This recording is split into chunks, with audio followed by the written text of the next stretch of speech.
Good afternoon, Jets fans. Please be seated.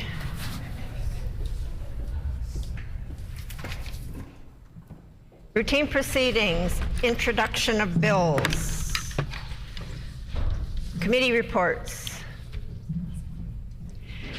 Tabling of reports. The Honourable Government House Leader. Yeah, thank you, Madam Speaker. I'd like to table the revised estimate sequence for today only. Thank you, Minister, for that.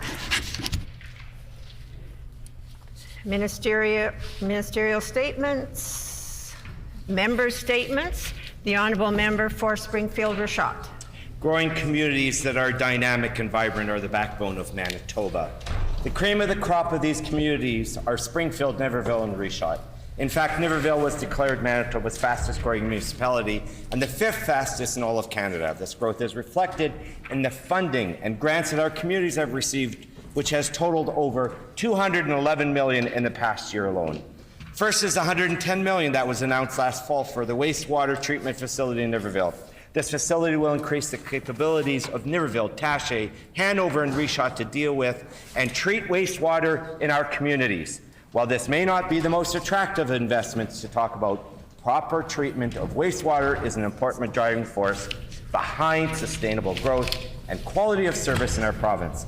This wastewater facility will also benefit the recent announced movie studio and hotel, truly making Niverville the Hollywood of the North. Springfield is also benefiting from the announced $4.7 million towards the Springfield Community Recreation Centre. The centre, which has been over 20 years in the making, consists of multiple spaces that are all designed for the community to come together in different ways, including our gymnasium, a full-sized AstroTurf soccer field, and spaces to hold community gatherings. This space will benefit families in our community for years to come. Finally, I want to mention the $300,000 our government has provided to the St. Agathe Arena for the replacement of their ice plants. Local rinks such as this one plays a key part of life for Manitobans. For many of us, some of our earliest memories are the local rink. Being able to contribute to the continued use of the St. Agathe Arena will be a benefit to families for generations to come. The projects that I've mentioned are just the tip of the iceberg. I've had the pleasure of taking part in many more announcements throughout this year. It's great to see the growth that our communities are seeing, and I hope to see it continue for many, many more years to come.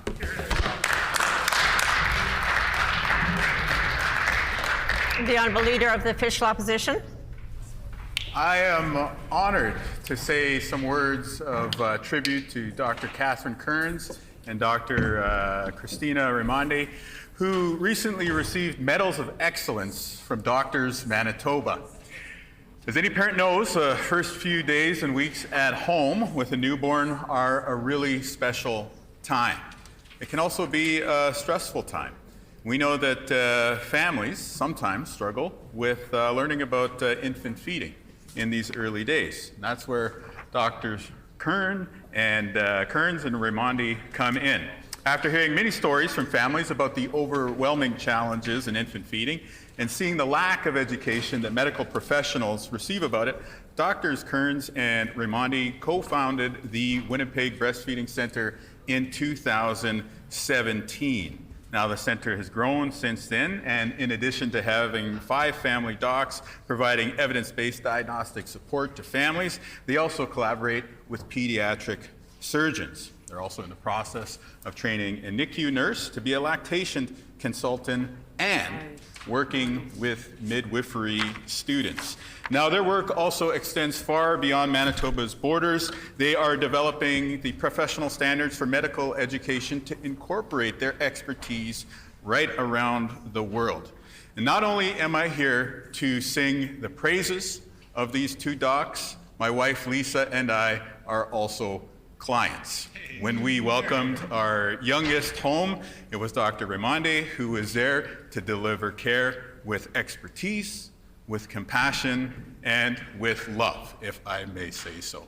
So on behalf of everybody in Manitoba and all of my colleagues in the Legislative Assembly, please join me in thanking Dr. Kearns and Dr. Raimondi for their incredible work on behalf of families, babies, and all Manitobans.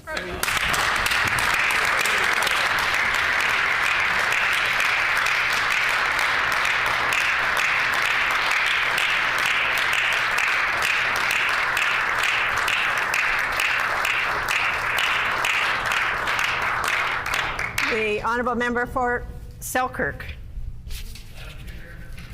Species are the #1 cause of biodiversity loss in Manitoba and the world. Mitigating the spread of invasive species requires swift action to conserve our ecosystems. Manitoba was the first province in Canada to pass legislation to establish and designate an Invasive Species Awareness Week in 2017. This year, Invasive Species Awareness Week starts April 23rd. Our government has clearly prioritized the awareness and control of invasive species in our province. Manitobans can help stop the introduction and spread of invasive species by following some simple guidelines of prevention, early detection, and reporting. By learning as much as they can to help identify invasive species and do their part to educate others. By ensuring plants and seeds they bring home are not an invasive threat. By cleaning and drying all items that were in the water thoroughly, since even a few drops of water can transmit an invasive species to another body of water.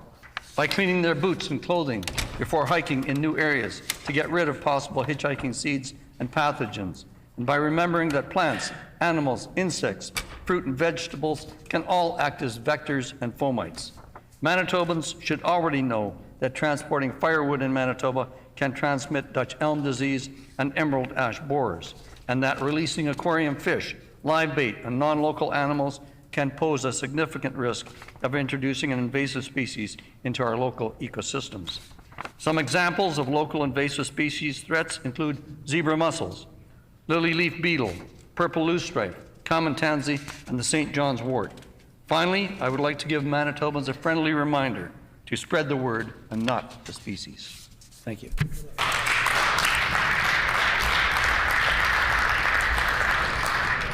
The honourable member for Thompson.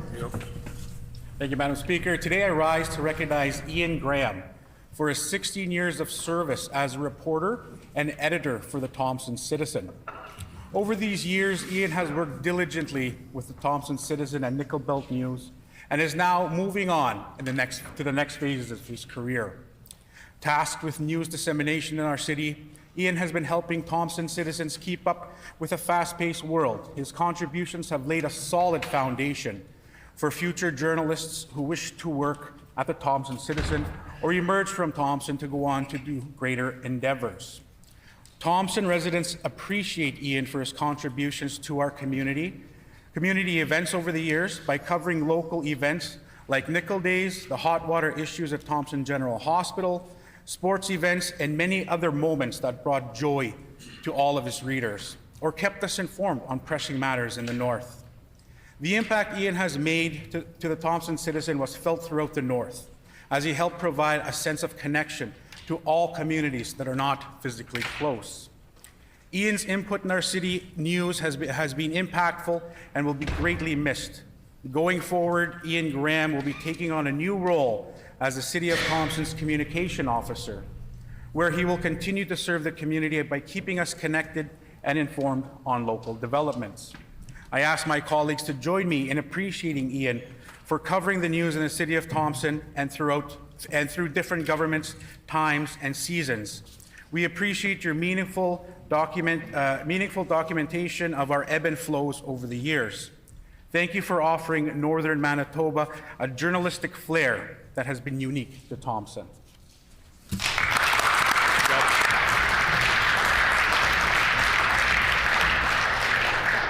The honourable member for St. Boniface. Thank you, Madam Speaker. April 19th is National Canadian Film Day. We have an exciting film industry in Manitoba, and our province has an amazing history of film accomplishments dating back to 1898 and what is believed to be the first ever film shot by a Canadian filmmaker, a documentary called 10 Years in Manitoba by James Freer. Charlie Thorson was an illustrator and animator who created the design for Walt Disney's Snow White and Warner Brothers' Bugs Bunny.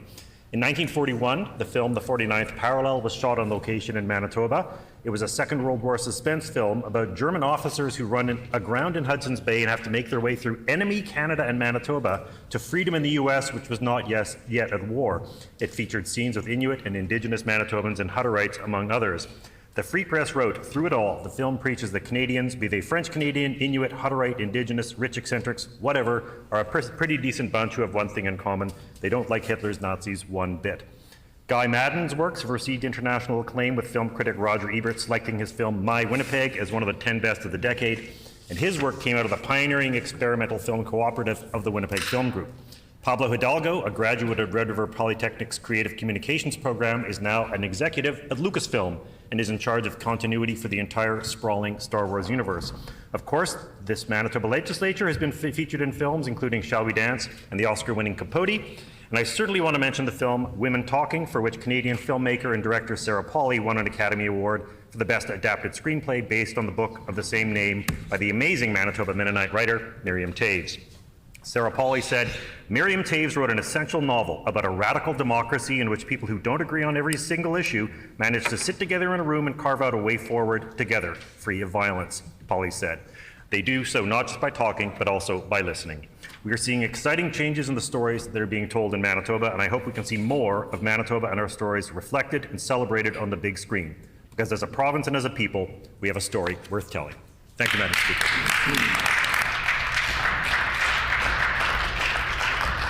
Oral questions. The Honourable Leader of the Official Opposition.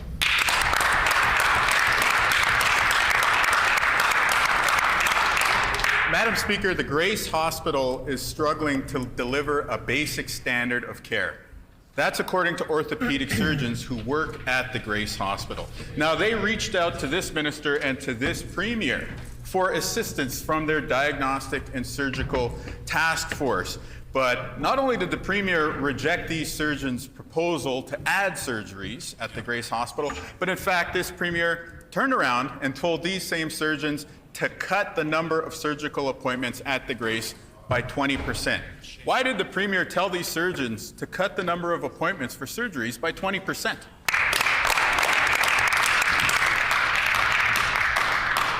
The Honourable First Minister. I said this yesterday, Madam Speaker, that there was a proposal that went forward from the Grace Hospital to perform 200 more surgeries in orthopedics for hips and knees. Again, from the Grace Hospital, Madam Speaker. That went forward to the Diagnostic and Surgical Task Force, Madam Speaker, and that was agreed to by the task force. So those 200 procedures will be moving forward. So that is moving forward, Madam Speaker. The Leader of the Opposition is simply wrong. There was a proposal that came forward, and it has been accepted by the task force, and the Grace Hospital will now be able to move forward with those surgeries.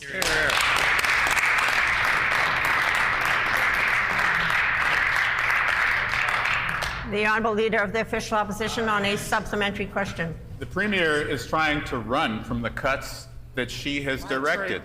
Cuts at the Grace Hospital that we have tabled the documentation for in this House just this week.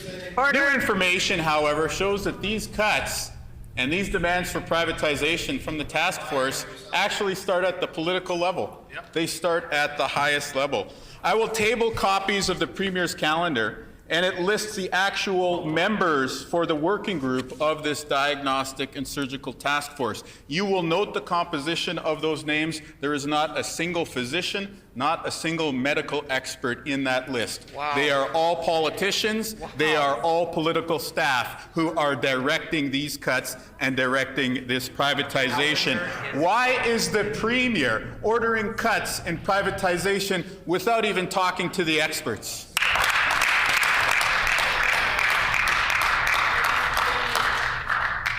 The Honourable First Minister. Well, Madam Speaker, once again, the Leader of the Opposition is just simply wrong. When it comes to the Diagnostic and Surgical Task Force, Madam Speaker, that is chaired by Dr. Peter McDonald, who is the chair of that committee. Dr. Ed Buchel also sits on there. There are other doctors and healthcare professionals who sit on there. That is who we get our advice from, Madam Speaker. Those are the experts. We will listen to the experts, not from the Leader of the Opposition.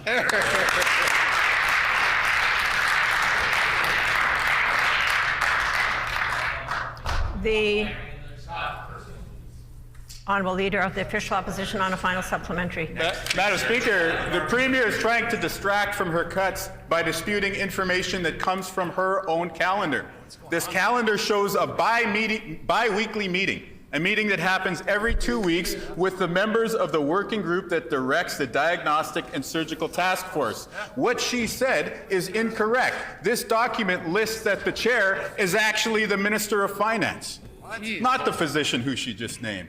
The documents that we're tabling today directly contradict the message and the talking points of the PCs, and it confirms what Manitobans have known all along, that these cuts and these attempts to privatize have never been recommended by the experts. It's always been recommended only by the Premier's inner circle. Why is she making cuts, and why is she privatizing medical services without even consulting with physicians?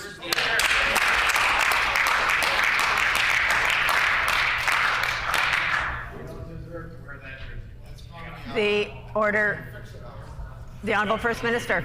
Madam Speaker, this shows how on top of this issue that we are, Madam Speaker, and that it is a priority for our government, and how often we meet as a group with the Surgical and Diagnostic Task Force, Madam Speaker. Hear, hear. The Surgical and Diagnostic Task Force is, again, chaired by Dr. Peter McDonald. Dr. Ed Buchel is on there. There are other doctors, other health care professionals, Madam Speaker. So I don't know what the Leader of the Opposition is talking about. He loves to table things in the chamber, Madam Speaker, that have nothing to do and no bearing whatsoever on the points that he's trying to make, Madam Speaker. But what he just did today, it shows all Manitobans that this is a top priority of our government.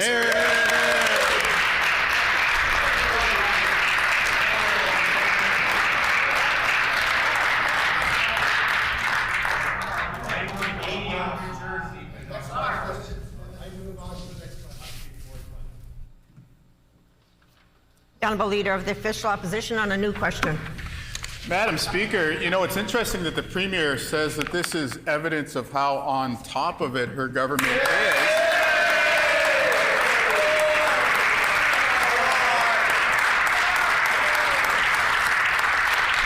Because when you read down the list of 16 names, more than half of them have quit or been fired by this Premier.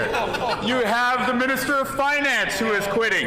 You have the former Minister of Health who's already left the building. You have a number of political staff who've recently been fired or been replaced or shuffled off to special projects and the like. If this is who's directing the Surgical and Diagnostic Task Force, then it's no wonder that that group is failing to deliver results for Manitobans. Why is the Premier making decisions to cut medical services or to privatize them while only consulting her own inner circle and not the experts?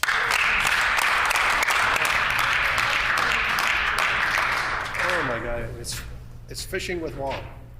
The Honourable First Minister. Well, Madam Speaker, it's hard to know where to begin by answering the litany of false accusations by the Leader of the Opposition. But let's start with we are making record investments in our healthcare system in Manitoba, almost $8 billion this year, a 9.2% increase over last year alone. Madam Speaker, a 23% increase since we took office in 2016. Those are more investments in healthcare in Manitoba, not less, like the Leader of the Opposition is trying to suggest. Those, Madam Speaker, are the facts.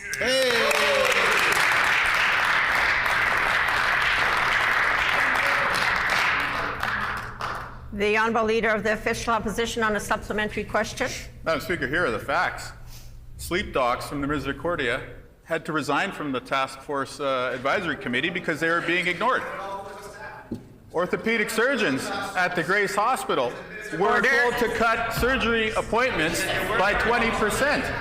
And Manitobans are waiting longer than ever to get the surgeries that they need. And now we know why.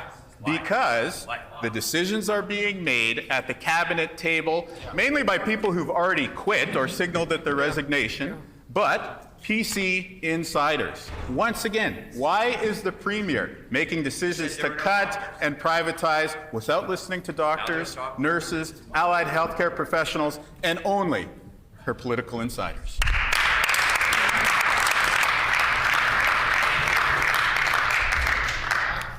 The Honourable First Minister. Madam Speaker, just a couple of questions ago, the Leader of the Opposition said there are no doctors on the task force, Madam Speaker.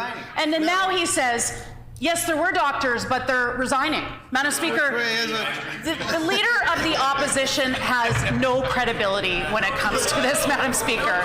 But what I will say is I want to thank Dr. Peter MacDonald. I want to thank Dr. Ed Buchel. I want to thank our entire surgical and diagnostic task force for the incredible work that they're doing, because they're making significant headway at reducing those surgical and diagnostic backlogs for people in Manitoba, Madam Speaker. Yes, they are contracting some of those out. That's to ensure that more Manitobans get the surgeries that they need, want, and deserve, Madam Speaker.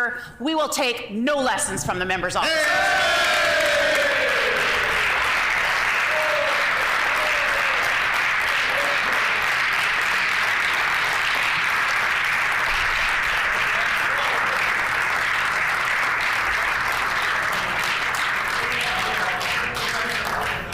The Honourable Leader of the Official Opposition on a final supplementary. Madam Speaker, it's the Premier who has no credibility when it comes to health care.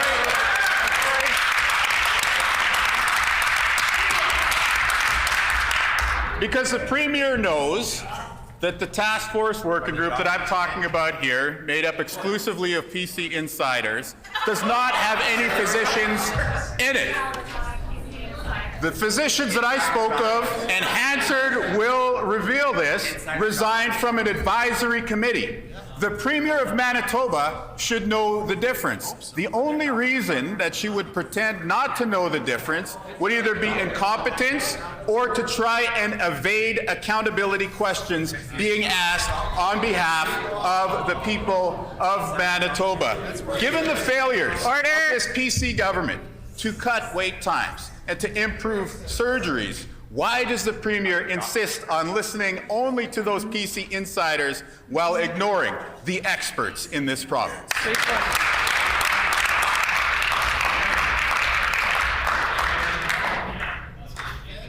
Order. The Honourable First Minister. Well, Madam Speaker, I don't know where the Leader of the Opposition is going with that bizarre rant, but we do know that Manitobans, Madam Speaker, are looking for health care services, and we want to ensure that through our surgical and diagnostic task force, Madam Speaker, that those Manitobans will be able to get access to the health care that they need when they need it, Madam Speaker. And I want to thank our surgical and diagnostic task force for the incredible work that they are doing day in and day out. They are making significant headway, a 32% reduction in backlogs, Madam Speaker, across all the surgical and diagnostics, Madam Speaker, in the province. That's significant headway, eliminating many of the backlogs within some of those areas, Madam Speaker. That's significant headway that is being made by our surgical and diagnostic task force, Madam Speaker. We will continue to work with them to ensure that Manitobans get the health care they need when they need it.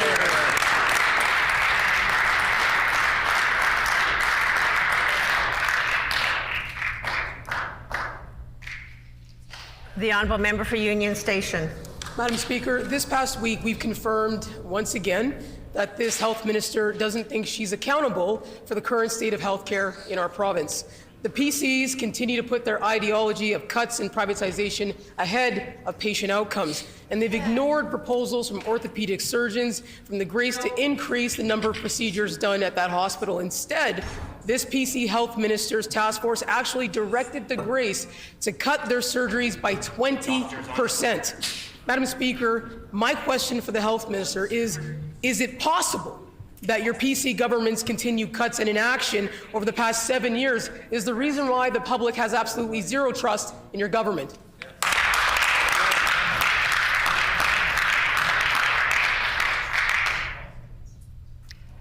The Honourable Minister of Health. Thank you, Madam Speaker, and I can understand why the members opposite want distraction from the great results that were reported yesterday by the Diagnostic and Surgical Recovery Task Force. They also don't want Manitobans to know that the task force approved an additional 200 orthopedic joint day procedures at the Grace Hospital, Madam Speaker, but those are the facts.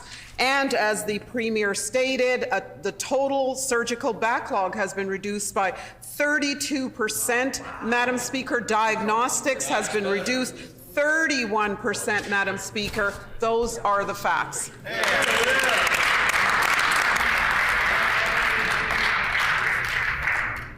The honourable member for Union Station on a supplementary question. Madam Speaker, despite all of the evidence, the devastating evidence to the contrary, this PC health minister still thinks that 7 years of cuts and chaos was the right thing to do. Now they're shifting to the next stage of their plan, and this PC premier is intent on privatizing and contracting out the delivery of healthcare services in our province. In the case of orthopedic surgeries at Concordia, they're sending patients out of province at a greater expense, even though there's existing capacity that the PCs refuse to invest in. Will this health minister tell Manitobans why she decided that it's not possible to direct funding to the front lines of our healthcare system, our public healthcare system, and fund orthopedic surgeries right here at home?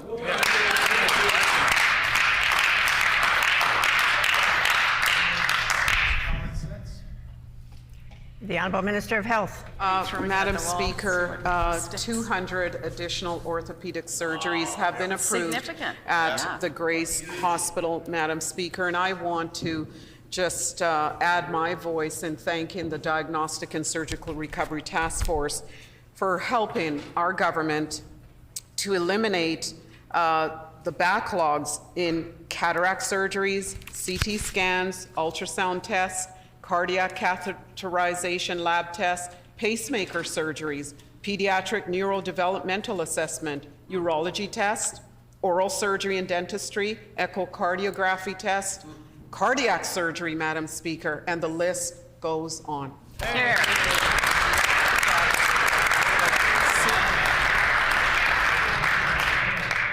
The honourable member for Union Station on the final supplementary. You know, Madam Speaker, Manitobans are absolutely correct in their assessment that this PC government cannot be trusted when it comes to their health care. The obfuscation and obstructionism from this health minister are unreal.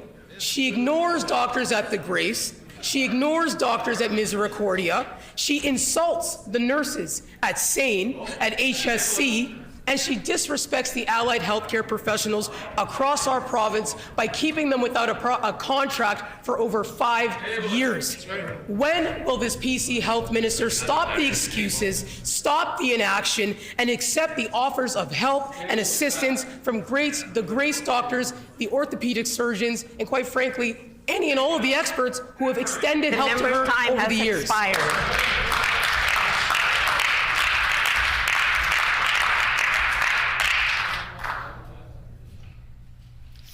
The Honourable Minister of Health. Madam Speaker, I want to thank the doctors that are part of the Diagnostic and Surgical Recovery Task Force and their steering committee.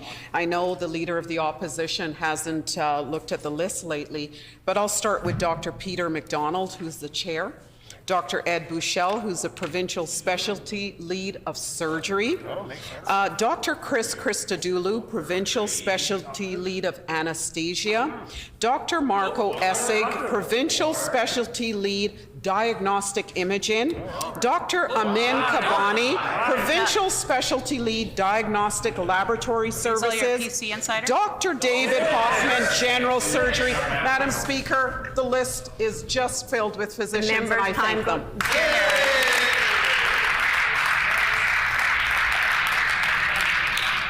Order. Order. The Honourable Member for St. James. Thank you, Madam Speaker. Manitoba Hydro International was a successful subsidiary that provided consulting on energy projects around the world. I say was, Madam Speaker, because in 2021, the PC government ordered them to wind down their operations. This is despite the fact that Manitoba Hydro International was very profitable. New FIPA documents, which I'll table, show that in 2019-2020, their net income was $6.7 million. That's millions of dollars every year Hydro is missing out on thanks to this PC government's interference. Can the Premier explain why is she throwing away millions of dollars?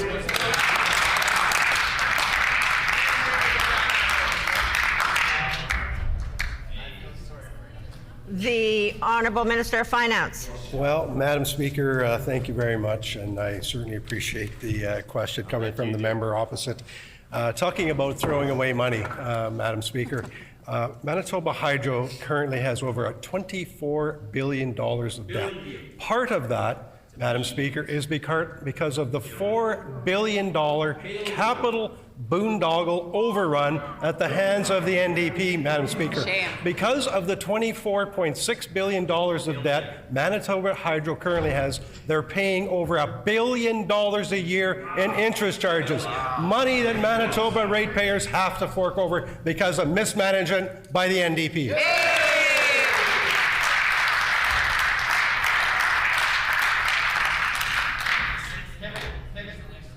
Order. The honourable member for St. James on a supplementary question. Thank you, Madam Speaker. The PC decision to wind down Manitoba Hydro International is baffling. Their own briefing notes, which I'll table, say that, quote, MHI provides Manitoba Hydro and the province with a global reputation for innovation and success and contributes to the economic development of Manitoba companies with the resulting positive financial impacts for the province, end quote. Rather than support MHI, which generated $6.7 million in profits in 2019-2020, the PC shut them down. That's the wrong approach. Can the Premier explain why she's standing in the way of millions of dollars worth of profits for Manitobans?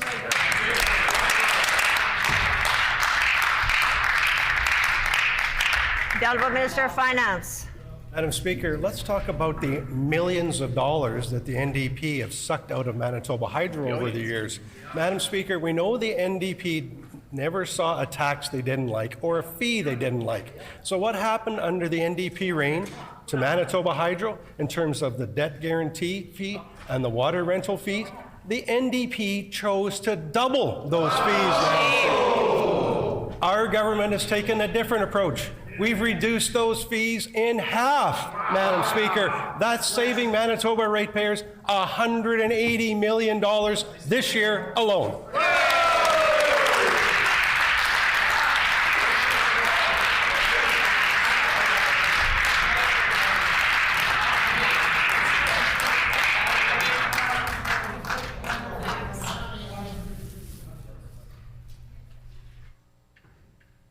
The honourable member for St. James on a final supplementary. Thank you, Madam Speaker. Since Manitoba Hydro International was incorporated in 1999, it's generated $80 million in profits. I'll table the document now. The province's own briefing notes admit that MHI has positive financial impacts for Manitoba, yet what did the PCs do? They ordered MHI to wind down their operations. That makes absolutely no sense. Will the Premier do the right thing and explain why she's throwing away millions of dollars every year?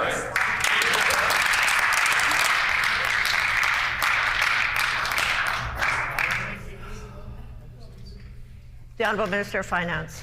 Well, Madam Speaker, you don't have to take my word for the numbers I put on the record. We can go to Manitoba Hydro and their current general rate application. Clearly in here, they talk about the debt has grown to $24.6 billion at the hands of the NDP. That represents $18,000 of debt for each and every Manitoban. Debt servicing costs $1 billion a year. Historically, up till this year, 40% of Manitoba Hydro's revenues used to pay interest costs, Madam Speaker.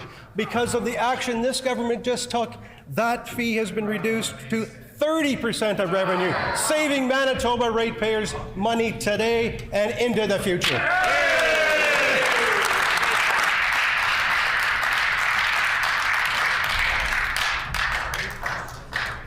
The honourable member for St. John's.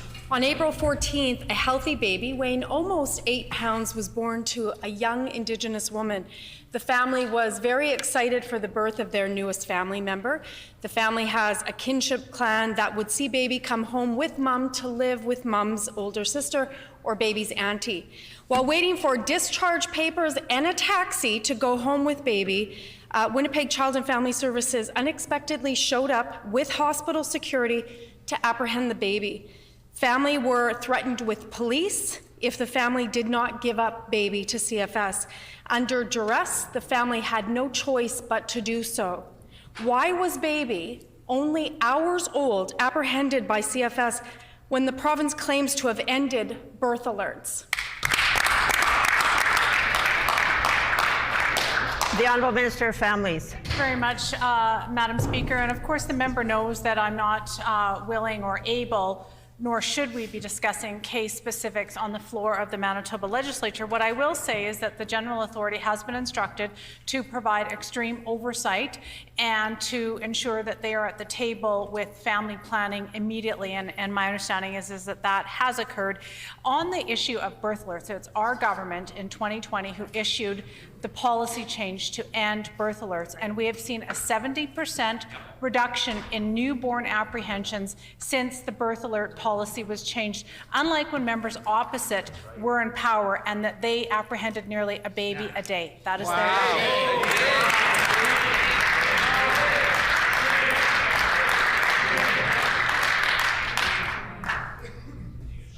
The Honourable Member for St. John's on a supplementary question. Baby's family has a kinship plan in place ensuring that baby would come home to family alongside mom.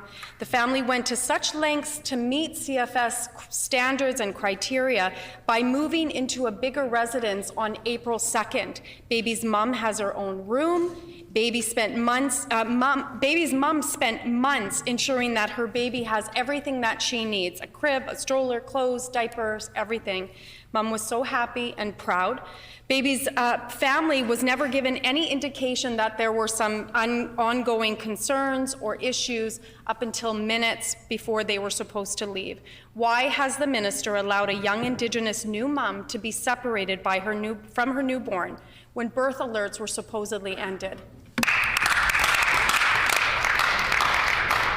The Honourable Minister of Families. So the member knows that I will not be discussing specifics about this case on the floor of the Legislative Chamber, and that we do uphold the principles of privacy and respect for families that are dealing with the CFS system. What I can say is that I've instructed the General Authority to provide extreme oversight and family planning with this family, and my understanding is that that is occurring as we speak. When the member for St. John's was the special advisor to the Minister of Families in 2014, they apprehended 289 babies. Newborn babies between the ages of 0 days and 3 days, they had apprehended during that time when she was the special advisor to the Minister of Families. We've seen a 70% reduction since those dark days.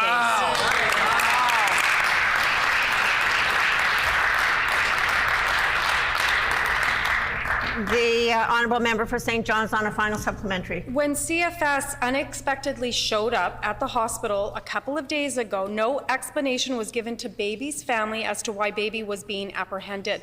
The family wasn't offered any supports or allowed any advocates to be present.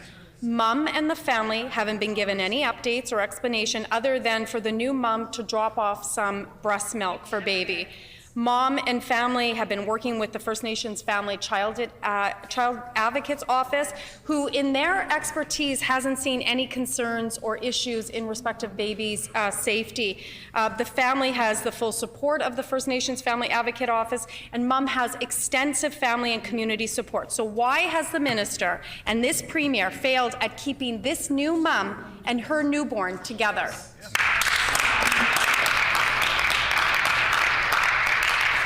The Honourable Minister of Families. Thank you very much, Madam Speaker. And when the NDP formed government in 1999, there were 5,000 children in care. When they left office, when voters showed them the door in 2016, there was 11,500 kids in care.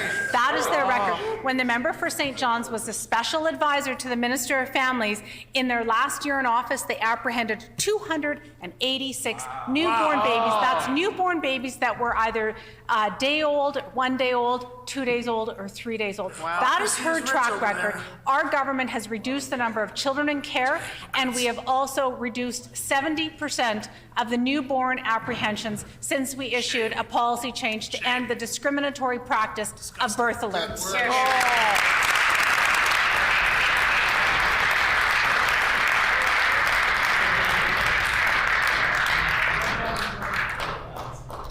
The Honourable Member for St. Vital. Madam Speaker, in Manitoba, we should be able to provide quality public health care to everyone in our province, including international students that call Manitoba home. They contribute to our economy, they contribute to our society, and they want to build a future here. But this government is making life more expensive for them by forcing them to buy private health care. Now, this health minister says that she's the minister of the possible. So I asked the minister, will she make it possible for international students to have access to public health care today?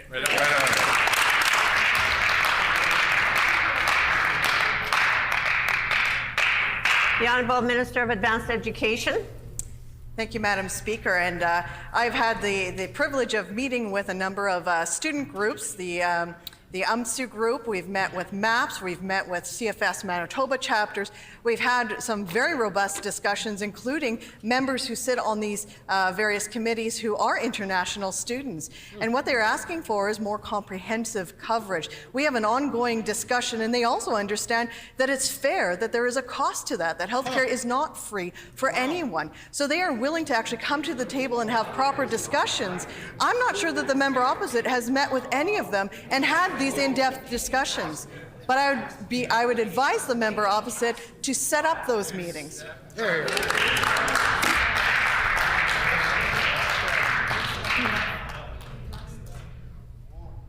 The Honourable Member for St. Vital on a supplementary question. Thank you, Madam Speaker. Now, the reality is that life is getting more expensive for international students and students across Manitoba. This PC government is making it worse. They've hiked up tuition, they're raising hydro rates, they're raising rent rates. Students are struggling, Madam Speaker. And international students have to face even more costs because they have to pay for private health care because of this government's decisions.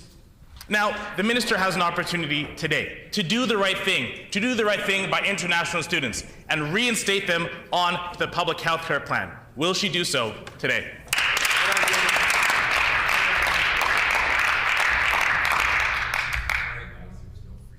The Honourable Minister of Advanced Education and Training.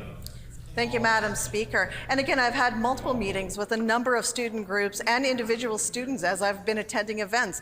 And you know, the number one thing that every international student has conveyed to me as to why they chose Manitoba is because of our low tuition fees. And that the cost of the healthcare aspect is not a deterrent. So these are ongoing discussions, which I'm happy to sit at the table and have these discussions, and they are appreciative of all the discussions we've been having. The member opposite doesn't know what he's talking about. And I don't know if he has a hidden agenda to increase student fees. Maybe he should come to the table and admit what his hidden agenda is.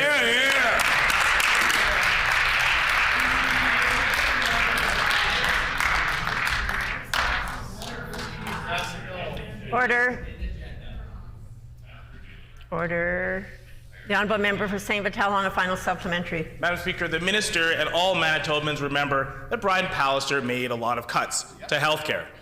The cuts that the Premier and the minister and the entire PC team supported, and that they continue to this very day. This includes cuts to international student health care. Will the minister simply admit that Brian Pallister's cuts to international student health care was wrong? And will she actually make a change to reinstate public health care for international students today?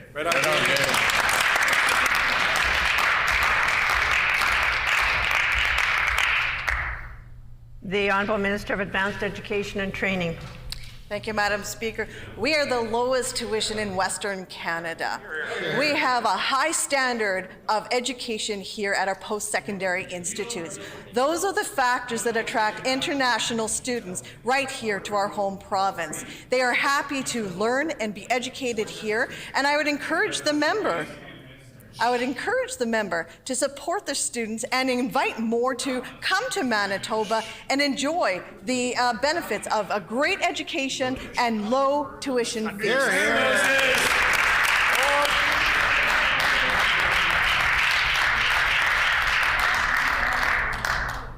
The Honourable Member for St. Boniface. Thank you, Madam Speaker. Leaders like Cindy Blackstock and Murray Sinclair have called CFS the new residential schools. There have been times in Manitoba the last few years when there were more Indigenous children in CFS just in Manitoba than there were at the height of all the residential schools in Canada combined. During the 2000 scoop, the number of children doubled from 5,500 to over 11,000, and we had the highest child apprehension rate in the world, including taking a newborn baby every day for years on end, and it has not stopped. A newborn baby was seized from a first-time Indigenous mother. Again, why are we still seeing newborn babies being seized at all, especially from Indigenous mothers who've never had a chance to parent? The Honourable Minister of Families. Thank you very much, Madam Speaker. And reducing the number of kids in care, family reunification and prevention are high priorities for our government and for the Department of Families. And so our government has made significant investments, like investments in Granny's House Respite, which I would remind the member for the Paw Kamisak, who happens to be heckling at me from her seat right now, that she voted against respite dollars for Granny's House to prevent CFS involvement, to ensure continuity and reunification and prevention, supports for families who are struggling. That is something that our government is investing in. That is why we will continue to invest in these measures to keep families together. That is why we've also reduced the number of kids in care by 2,000.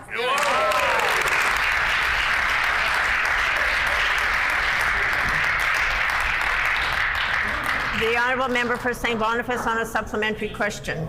Thank you, Madam Speaker. Realistically, Manitoba has a history of treating Indigenous people worse than any other province in Canada. We talk about the harms of the past, but we're turning a blind eye to the harms of the present, because governments have never stopped tearing apart Indigenous families. It's not just intergenerational trauma, it's trauma that's being created right now, affecting thousands of families. More than half the people who are homeless in Winnipeg were in CFS, and we're not doing enough to support children in the CFS system or when they age out of care. That's why when we heard from employees in Indigenous Youth and Care at the Link, formerly McDonald Youth Services, that it was in crisis, we asked for an investigation. When can we expect the full report that was promised in March? The Honourable Minister of Families. So I've already answered that question that the member for St. Boniface has asked previously about our work at the Link, and that I've assured the member that there is a third-party evaluation that is being done right now. What I can also say to the member is that in addition to reducing the number of kids in care, our government was very pleased to announce just 2 weeks ago a formalization of the program for youth aging out of care to ensure that young people are provided with better supports and ongoing supports even after they've reached the age of majority, so that those additional dollars have been put in place, almost $5 million to ensure that kids don't age out of care until they're well prepared to. We believe that that will go a long way, and I just hope that members opposite will support those investments that our department is making.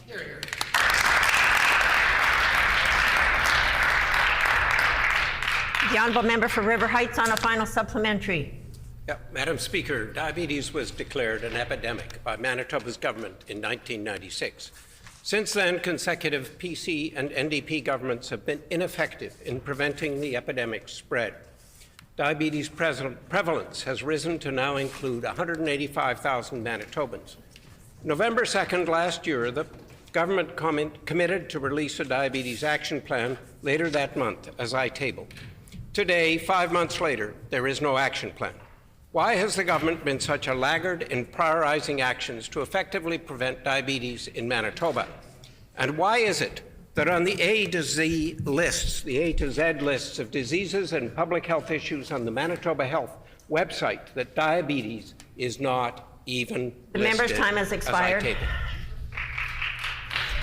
The Honourable Minister for Mental Health and Community Wellness. Thank you, Madam Speaker. And we have looked in and invested monies into assisting individuals with multiple illnesses. Diabetes Action Plan is currently being reviewed. We're looking at the best possible solution going forward to ensure that individuals needing help will get the help they need.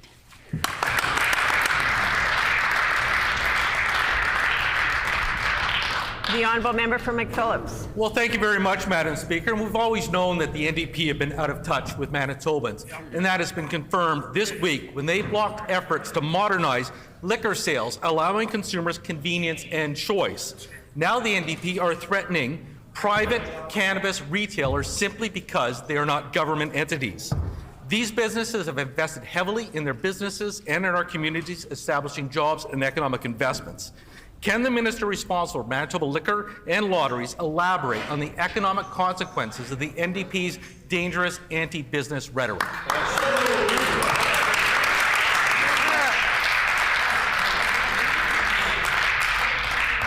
The Honourable Minister of Municipal Relations. Well, thank you, Madam Speaker, and I appreciate the member from McPhillips for his great question. I am very disappointed to hear the comments by the NDP earlier this week about private retailers and cannabis industry, Madam Speaker. The NDP have provided a solution that nobody wants to a problem that doesn't even exist, Madam Speaker. I've spoken to retailers this week about it, and unfortunately, they are very concerned. It's fundamentally wrong, Madam Speaker, for a government to try to undercut and undermine private entrepreneurs in this space, Madam Speaker, and those folks are very concerned. We know that the NDP are ideologically opposed to success, but that should not get in the way of letting our entrepreneurs be successful in this province. They say the NDP. The member's time has expired.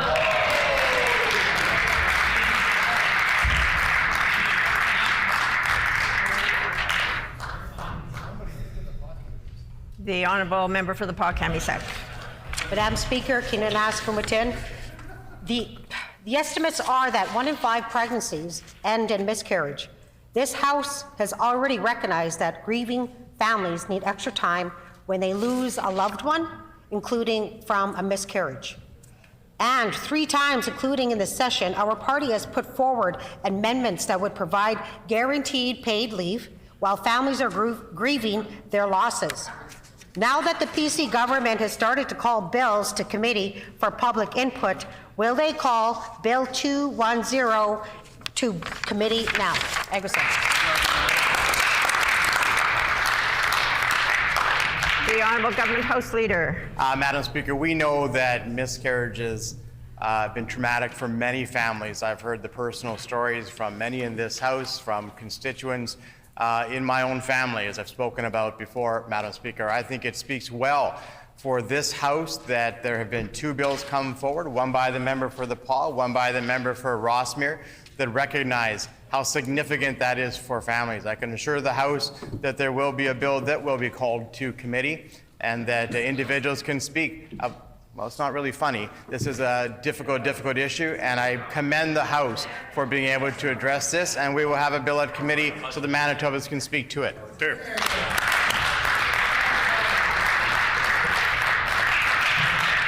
The time for oral questions has expired.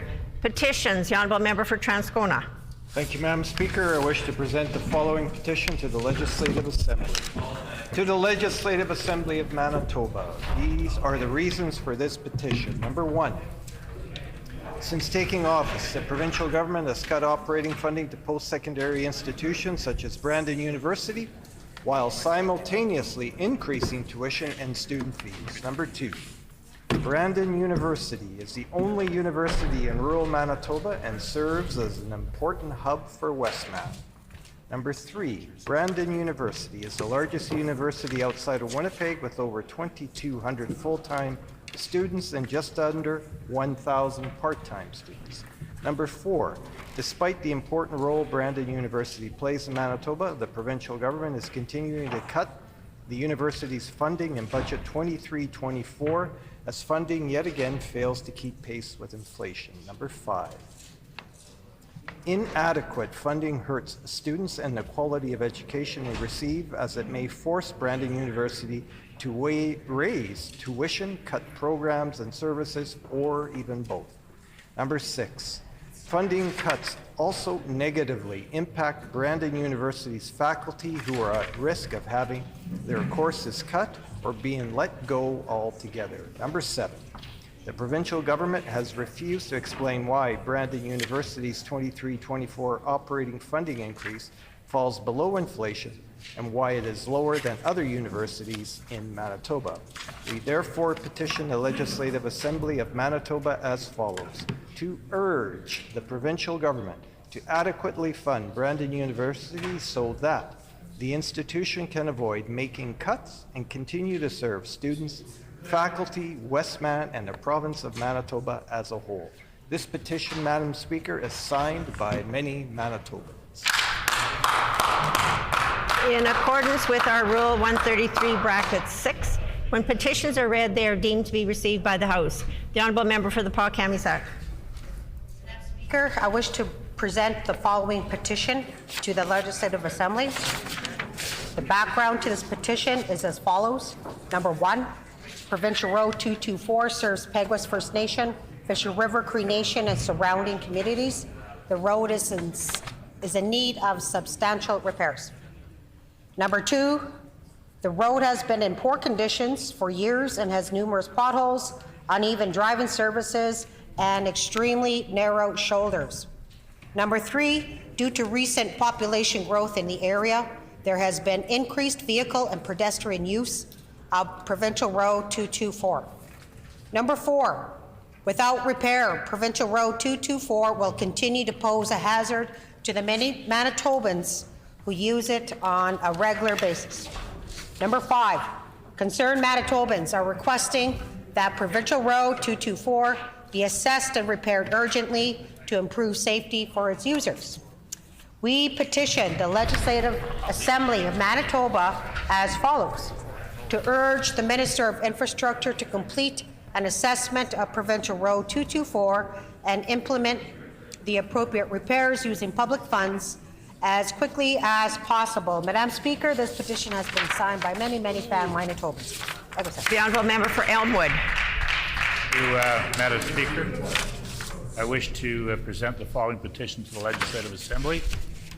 The background of this petition is as follows. Number 1, cities across Canada and the United States, including Chicago, Washington, D.C., Salinas, California, and Orillia, Ontario, are offering home security rebate programs that enhance public safety and allow for more efficient use of their policing resources.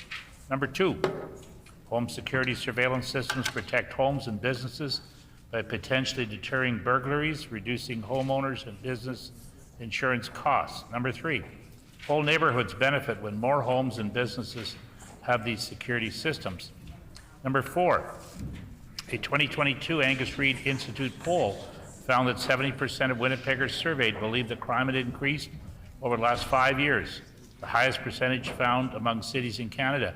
Number 5, the same survey reported half of Winnipeggers polled do not feel safe walking alone at night, and almost 20% of them said they were a victim of police-reported crime in the last 2 years.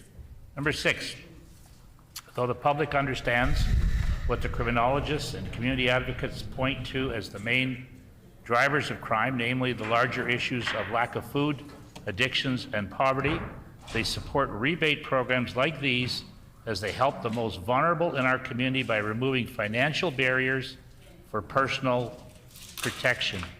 We petition the Legislative Assembly of Manitoba as follows: to urge the provincial government to work with municipalities to establish a province-wide tax rebate or other incentive program to encourage residents and businesses to purchase approved home and business security systems, security protection systems. And this petition is signed by many Manitobans. The Honourable Member for Thompson. Thank you, Madam Speaker. I wish to present the following petition to the Legislative Assembly. To the Legislative Assembly of Manitoba, the background of this petition is as follows. 1, the population of those aged 55 plus has grown to approximately 2,500 in the city of Thompson. 2, a large percentage of those people in this age group require necessary medical foot care and treatment. 3, a large percentage of those who are elderly and or diabetic are living on low incomes. 4, the Northern Regional Health Authority, NRHA, previously provided essential medical foot care services to seniors and those living with diabetes until 2019, then subsequently cut the program after the last 2 nurses filling those positions retired. 2, the number of seniors and those with diabetes has only continued to grow in Thompson and the surrounding areas. 6, there is no adequate medical care available in the city and the region, whereas the city of Winnipeg has 14 medical foot care centers. 7, the implications of inadequate or lack of podiatric care can lead to amputations. Number 8, the City of Thompson also serves as a regional healthcare service provider, and the need for foot care extends beyond just those served in the capital city of the province. We petition the Legislative Assembly of Manitoba as follows: to urge the provincial government to provide the services of 2 nurses to restore essential medical foot care treatment to the City of Thompson, effective April 1st, 2022. This petition has been signed by many Manitobans. Thank you. The Honourable Member for River Heights. Madam Speaker, I wish to present the following petition to the Legislative Assembly. The background to this petition is as follows. Since the takeover of Afghanistan by the Taliban in August of 2021, Afghan citizens and their families have been subjected to persecution and human rights atrocities because of their faith, gender, and former associations with organizations thought to be friendly with the previous government and its allies. This abuse has taken the form of public assaults, kidnappings, and killings. Many Afghans have left or are attempting to leave Afghanistan to find safe refuge in neighboring countries. This undertaking is difficult due to the Taliban's activities and their presence in countries like Pakistan. Many Afghans who are looking to leave Afghanistan and come to Canada are educated and experienced, and as such would prove to be valuable assets to Manitoba considering its current labor shortages and challenges to its economy. Educated Afghans have usually studied for 4 to 6 years in a specific field of study and spent a significant amount of time and money for that education. However, these people still face barriers to obtaining employment in their field of expertise, as Canada has very strict rules regarding the use of that education and experience.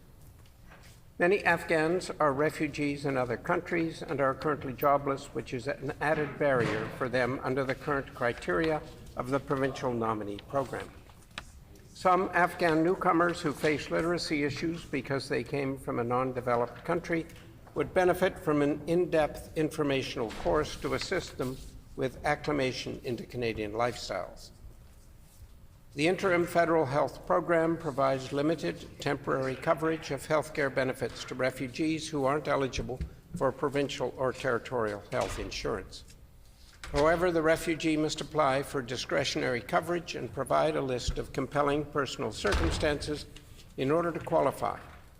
But for urgent medical circumstances such as root canals, unanticipated life-threatening and emergency medical conditions.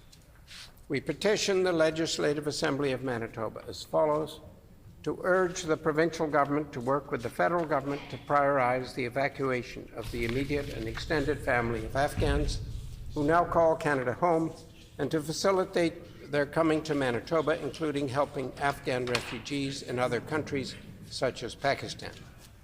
To urge the provincial government to expand the Manitoba Provincial Nominee Program and reevaluate the accreditation of education and jobs to ensure all immigrants and refugees can utilize their skills more easily and readily in Manitoba for work. To urge the provincial government to have fewer rigid criteria for Afghans under the Provincial Nominee Program, and having a connection to Manitoba family members or friends should be a key criteria. To urge the provincial government to enhance adequate acclimation services for newcomers through community-based support programs and increase their health care coverage to meet their urgent health care necessities. Signed by Wahid Saftari, Naveed Saftari, Omed Saftari, and many, many other Manitobans. Thank you. Grievances? Orders of the day, government business. The Honourable Government House Leader. Thank you, Madam Speaker. Could you please resolve into Committee of Supply? It has been announced that the House will consider estimates this afternoon. This House will now resolve into Committee of Supply. Mr. Deputy Speaker, please take the chair.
Will the Committee of Supply please come to order? This section of the Committee of Supply will now consider the estimates of the Department of Advanced Education and Training. Does the Honourable Minister have an opening statement? The Honourable Minister. Good afternoon. I'm pleased to be here today to discuss the estimates for the Department of Advanced Education and Training. Budget 2023 includes historic investments creating new opportunities for all Manitobans to participate in post-secondary education and thrive and succeed in our community. Building on our skills, talent, and knowledge strategy, we are investing in key areas that will help create pathways to employment and better economic opportunities for all Manitobans. By strengthening our collaboration with post-secondary institutions and businesses, we are able to identify and train for the skills needed to meet Manitoba's labour market needs. Post-secondary education plays a critical role in helping Manitobans gain the skills and the knowledge required for labour market success. Manitoba will have more than 114,000 job openings over the next 5 years, and nearly 60% of those jobs are going to require some post-secondary education and training. In Budget 2023, our department is increasing our investment in post-secondary education to $820 million. That's a 15% increase from the previous year. Our post-secondary institutions have provided valuable feedback to ensure we are strengthening outcomes for students and building the skilled workforce needed to drive Manitoba's economy. We have heard that historic help for Manitobans means taking historic action to quickly match the skills that we need with the people who want to learn them. We are committed to helping students translate their education into meaningful, high-paying jobs right here in Manitoba. That's why our investment in post-secondary education includes $10 million to support the creation and expansion of programs to address our priority labour market shortages. To this end, the department will continue to work with our post-secondary institutions to create or increase training seats in key sectors. To date, we have already committed over $50 million to increase training for nurses. We've also taken action to expand our interprovincial training agreement with the Western College of Veterinary Medicine at the University of Saskatchewan to increase the number of seats for Manitoba students. As Minister, I will continue to collaborate with post-secondary institutions, businesses, and industry stakeholders to facilitate a nimble and relevant post-secondary and training system that designs, delivers, and adapts programs to equip students with the range of skills and experiences needed to succeed in Manitoba labour market. We are a government that understands the needs of students. They want quality post-secondary education that remains accessible and affordable for all Manitobans. We are working hard to keep all of our students studying and working in Manitoba, while also attracting students from across the country.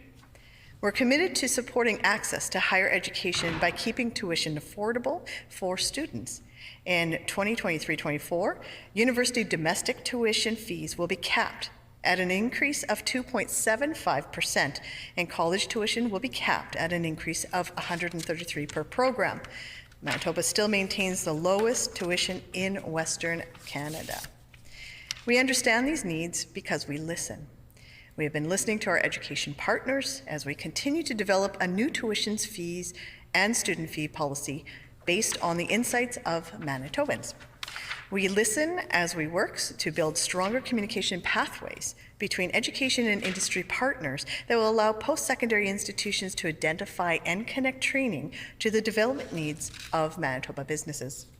Our government is committed to continuing to listen to Manitobans as we provide access to affordable, quality education. We know the value of providing multiple training pathways for Manitobans to fill critical roles in the labour market. In collaboration with Employment and Social Development Canada, we are working to promote skilled trades as an esteemed career path by supporting apprenticeship programs via the Skilled Trades Awareness and Readiness, or STAR, program. Supporting students to access and achieve their education goals remains a priority for our government. And that's why Budget 2023 commits an additional $1.4 million to the Manitoba Bursary Program. This represents a total increase of $13 million since 2017-18. The Manitoba Bursary provides upfront grants to assist eligible lower-income students and Indigenous students pursuing higher education. We know how valuable this support is to so many Manitobans who are working hard to lift themselves up and need some support to get them through those challenging school years. Manitoba student loans continue to be interest-free, and additional staff have been added to ensure a better client experience and timely processing of applications. To make it easier for borrowers to manage their loans, we have begun the work of streamlining and simplifying the administration of student loans. Through the Canada-Manitoba Loans Integration Project, we are improving services for more than 47,000 borrowers. Advanced Education and Training is committed to making education work for all Manitobans. The department is working to enhance the adult education system through a new adult education strategic plan. This plan will modernize and prioritize developing pathways to upskilling, attending post-secondary, and finding jobs here in Manitoba. Our support to adult learning and literacy programs provides Manitobans the skills and education needed for personal and professional advancement. The department provides funding support to 33 adult learning centers and 26 literacy agencies to administer adult learning and literacy programs. These programs allow all Manitobans to pursue education pathways to develop the skills needed to strengthen our community and participate in our growing economy. Budget 2023 invests $21.2 million in adult literacy and adult learning centers across Manitoba, including Adult Learning on Lombard, a full-time literacy program servicing clients primarily on employment and income assistance. Our department is taking concrete steps to demonstrate our commitment to working collaboratively with our Indigenous partners. In response to the Truth and Reconciliation calls to action number 6 to 12 to eliminate educational and employment gaps between Indigenous and non-Indigenous Manitobans, we are developing a strategy to work in partnership with First Nations, Métis, and Inuit to advance post-secondary outcomes and provide full opportunities for Indigenous students to participate in post-secondary education. This includes continuing discussions to recognize and support programming for Indigenous learning in all aspects of our education system, supporting Indigenous Manitobans through the Manitoba Bursary to access post-secondary education opportunities, and increasing the number and total amount of awards available to Indigenous students in Manitoba, including the continuation of the Helen Betty Osborne Memorial Fund in partnership with the Winnipeg Foundation. Equally, calls to action numbers 18 to 24 are acknowledged by the province, supporting a diploma in practical nursing at the University College of the North, where their student population is more than 70% Indigenous, in order to provide valuable training close to home to support increasing Indigenous and Northern health needs. Like all of us attempting to understand the collective truth of our history and current context with First Nations, Métis, and Inuit, we continue to address call to action number 57 by providing opportunities for departmental staff to understand these histories, cultures, and heritages. Manitoba has world-class higher education pathways, making our province a preferred learning destination for students throughout Canada and across the globe. As we look towards the many opportunities ahead, we remain committed to listening to all of our stakeholders so that together we can create a skilled and talented Manitoba that provides high-quality education and training for all. The future of advanced education and training is very bright. I look forward to taking questions from the committee. Nice job. We thank the Minister for those comments. Does the official opposition critic have any opening comments? The Honourable Member for St. Vital. Thank you, Mr. Chair, and I appreciate the opportunity to ask the Minister some questions today, possibly over the next couple of days, for the Department of Post-Secondary and Advanced Education. I think it's important that we recognize a little bit of the history of this government's actions towards post-secondary institutions over the last number of years, especially since I've been the critic. And I think it's, it goes without saying that it's been a difficult time for a lot of the post-secondary institutions under this government. Not only has there been challenges around funding for many of post-secondary institutions because of cuts to funding by this government. Not only that, but I think it goes without saying that you can't really talk about post-secondary and this PC government without talking about the two major strikes that we've had that both coincided with under Brian Pallister's tenure and the current Premier's tenure. And I think that's indicative of the type of respect that this government has had for post-secondary.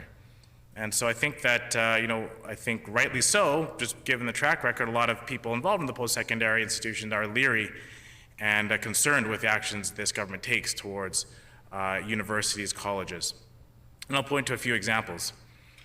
We'd look at the introduction of Bill 33 last year, a couple years ago, which simultaneously potentially threatened students and student unions and their ability to collect fees and sustain themselves and do their action to rightfully voice the concerns of students. And also the fact that it brought in the potential door for things like post-secondary performance-based funding into the post-secondary landscape and tuition differentiation. And with that taking place and being on the table with Bill 33, people looked and said, what does this government want to accomplish with post-secondary? What sort of vision do they have for universities? Is it one where, universities are simply a tool to get, people into the labor force, or is it actually going to be a landscape that encourages people to have higher learning and grow in their educational journeys and create themselves and help to create, for our community, better atmospheres and better ecosystems for people to thrive in and for people to build community, build better, more equitable societies. And I think there's a lot of concern there because we then saw the minister take action and consult on performance-based funding, throw out models like Tennessee, throw out potential areas where they might be looking to have metrics that might determine funding for universities. And we looked at jurisdictional scans and saw that there are very few jurisdictions, actually almost no jurisdictions that had successfully done this, where they created performance-based models that actually were beneficial for students, for universities in terms of long-term approach, and oftentimes didn't meet any labor market needs. So we're very, very concerned with that type of approach. Only for the minister to undertake all this work for many months, over a year, and the minister to not show anything forward, not put any report forward in terms of performance-based funding. The previous minister, previous to this current minister, said that he was going to put forward a report to discuss new funding models or funding strategy for performance-based fund for universities and colleges, specifically regarding the performance-based funding, and he didn't do so. So I think it's important for the current minister to discuss this government's approach to performance-based funding and where they currently stand, whether they're going to release information on that consultation process, or whether they have discovered the error in their ways in that approach and are moving forward. And just to go back to the Bill 33 and the aspect around students, it was because of student advocacy and student outcry that the government did make an amendment to their own piece of legislation because students raised their voices and spoke out against a bill that would have been very detrimental to student unions and student advocacy in this province. I also want to touch on a couple other areas today and say that it's important for us to really state the landscape of adult education and adult literacy. It's a very important area that often doesn't get the type of focus that it should. Many people who are looking for educational opportunities but maybe didn't complete their high school through the K-12 system, or need to make sure that they have that type of opportunity to get educated, those folks are looking for options. They're looking for opportunities, for possibilities. And unfortunately, that system, that adult education system, hasn't had the type of funding which would allow them to successfully meet the demands that we're seeing here in Manitoba. There are many people who are trying to access adult education and can't. They're facing barriers.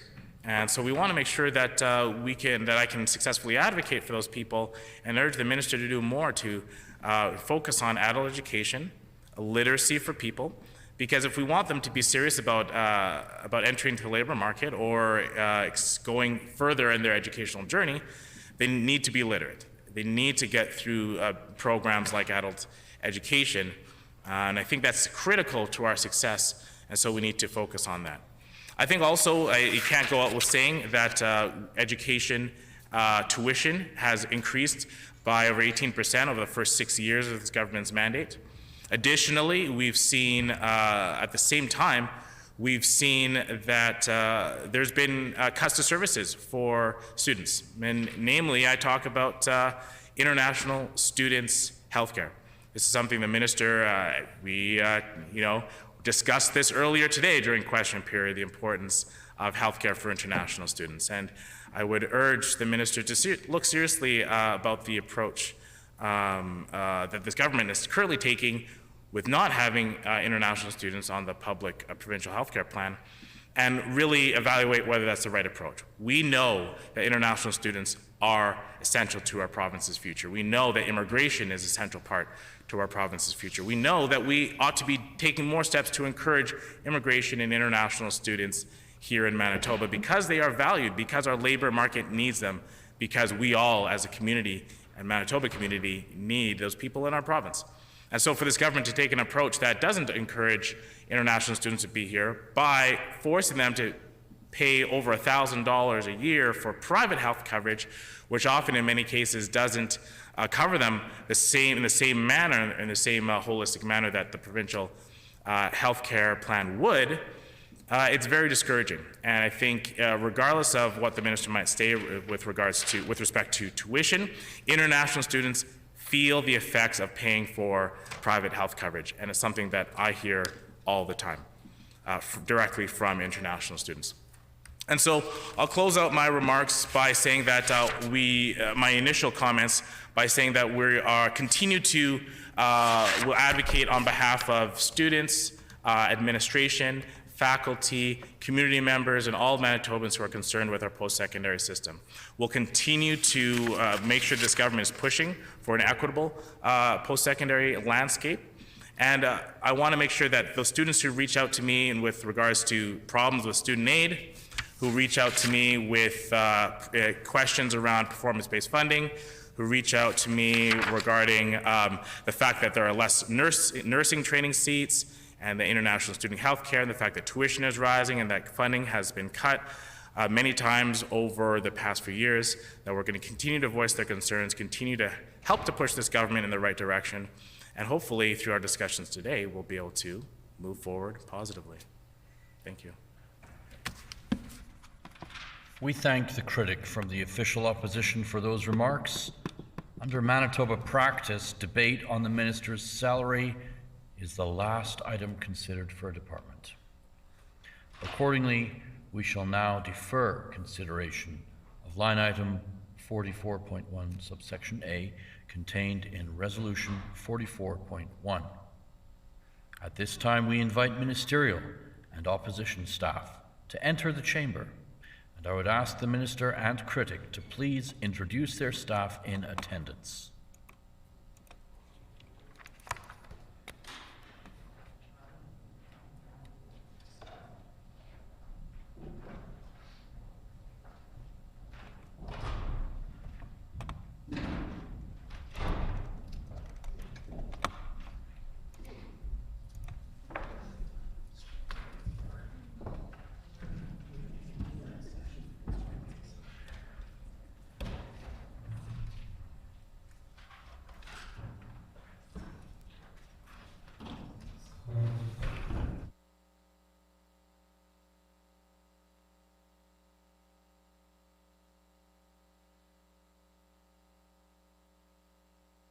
The Honourable Minister to introduce her staff.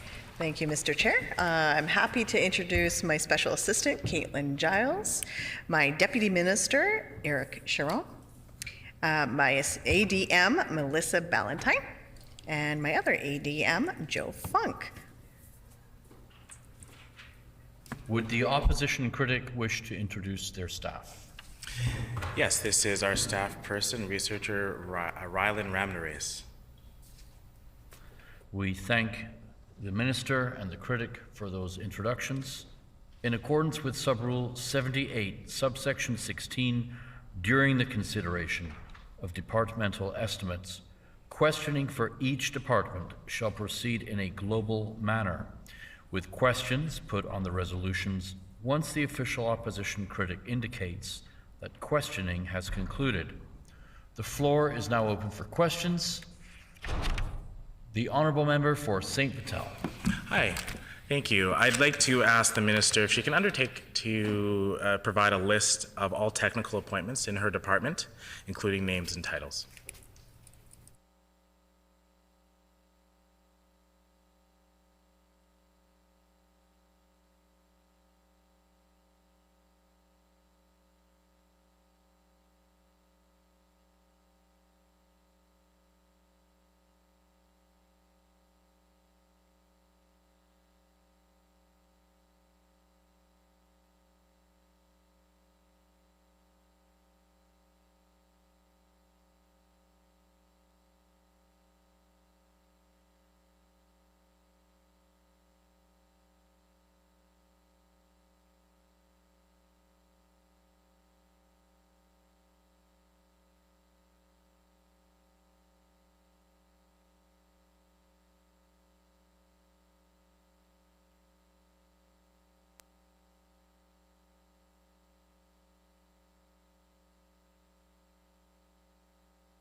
The Honourable Minister.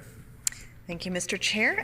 The two appointments that have been made in the last year have been my SA, Caitlin Giles, as well as my EA, Kristen McCallum.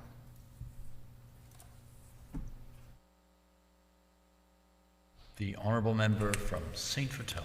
Thank you. Can the Minister give a list of all current vacancies in her department?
The Honourable Minister. Thank you, Mr. Chair. Okay, so our overall vacancy rate for the department is 9.7%. And a bit of a breakdown there, then that equals 6.9 FTEs in student access and success, and 7 FTEs in advanced education.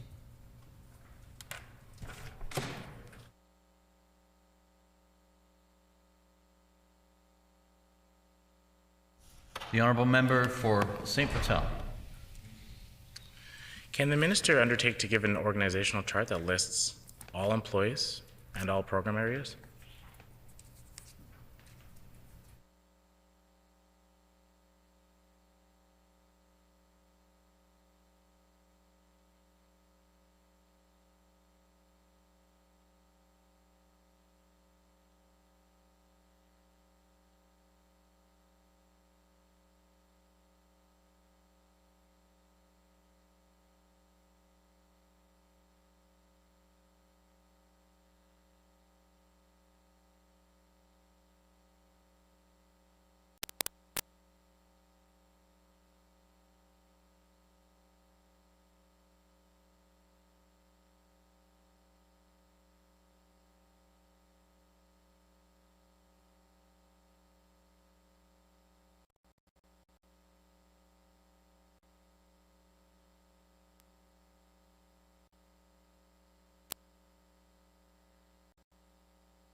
The Honourable Minister.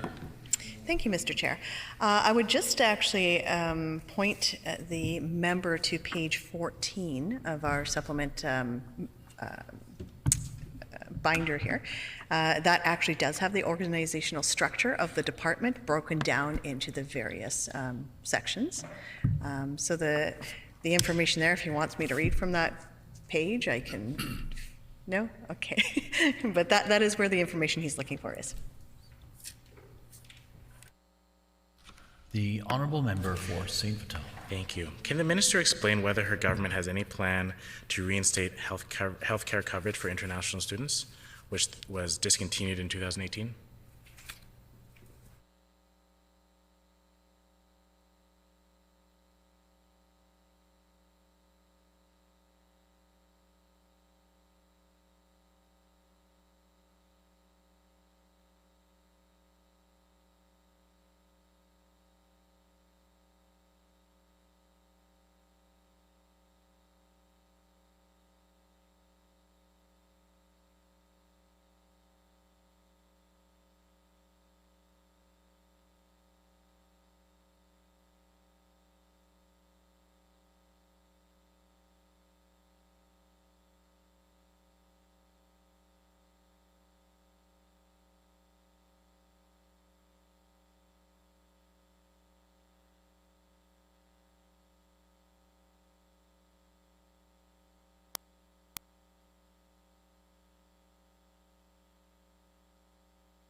The Honourable Minister.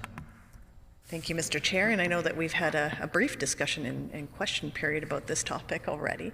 I think that I have to reiterate that I've been meeting with student groups. Obviously, they are well educated, well articulate in this particular arena, and we've had some fulsome discussions, including me sharing my experiences living abroad. My family and I, well, at the time it was my husband and I and our firstborn, who was 2 months old at the time, had to pay for healthcare coverage. Our cost out of pocket, Canadian equivalent, was $1,500 each person. The students I've met with who are international students, many of them, have shared from their own experiences in various countries studying. Some of them, this isn't the first international experience they've had to study, have also acknowledged that there are other costs for healthcare coverage in various other jurisdictions. I know that in my questions of the department and my learning over the last couple of months in this new role, that we're not out of line with other jurisdictions in terms of healthcare coverage and the cost to students. And it's clearly not one of the barriers of attracting international students here to Manitoba. We've seen an overall increase in the winter term just recently of international students. So they are advised well in advance of the various costs and the coverages. I know that one of the topics that was raised in a meeting with MAPS, or Manitoba Association of Post-Secondary Students, was their concern that maybe some of the students didn't understand the different levels of coverage. They're offered 3 different levels of coverage. That was University of Manitoba, who negotiated the 3 different choices that they have, varying degrees of expenses from $600 to, I believe, $1,300. And that would have varying degrees of coverage. So one of the things that I committed to in those meetings is that I would be happy to sit down and talk to administration at post-secondary institutes to talk about what does that process look like for them negotiating sort of coverages and maybe encouraging them to fully inform students ahead of time so they know what they're choosing. It's not just the cost to take into consideration, but what each coverage level offers for medical care. Those discussions are ongoing. I know the various student groups that I have met with have been encouraged after our meetings that they can put together some suggestions, some solutions. They're eager to meet as well with the administration at their respective post-secondary institutes, and I encourage them to continue to do so. And I will be a part of that process, working with other departments who would be involved in some of these policy discussions and considerations, and I'm committed to continuing that discussion.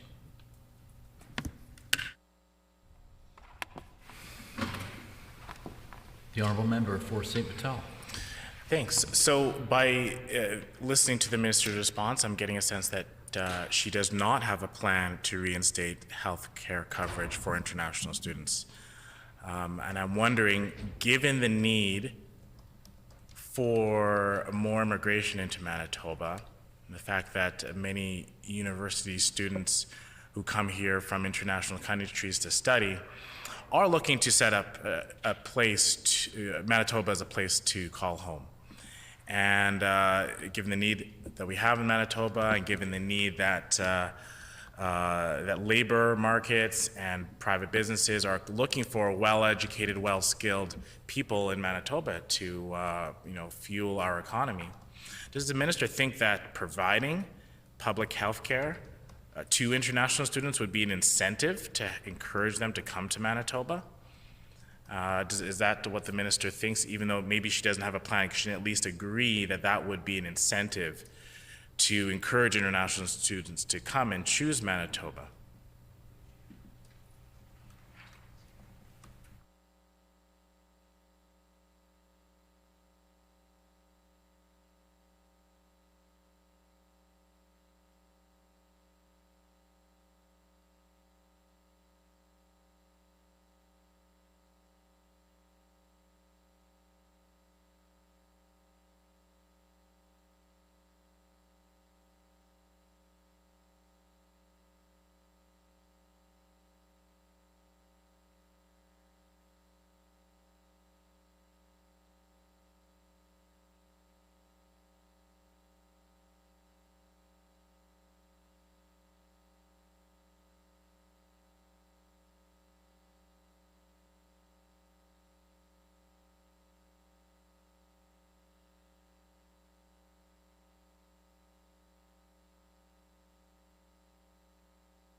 The Honourable Minister.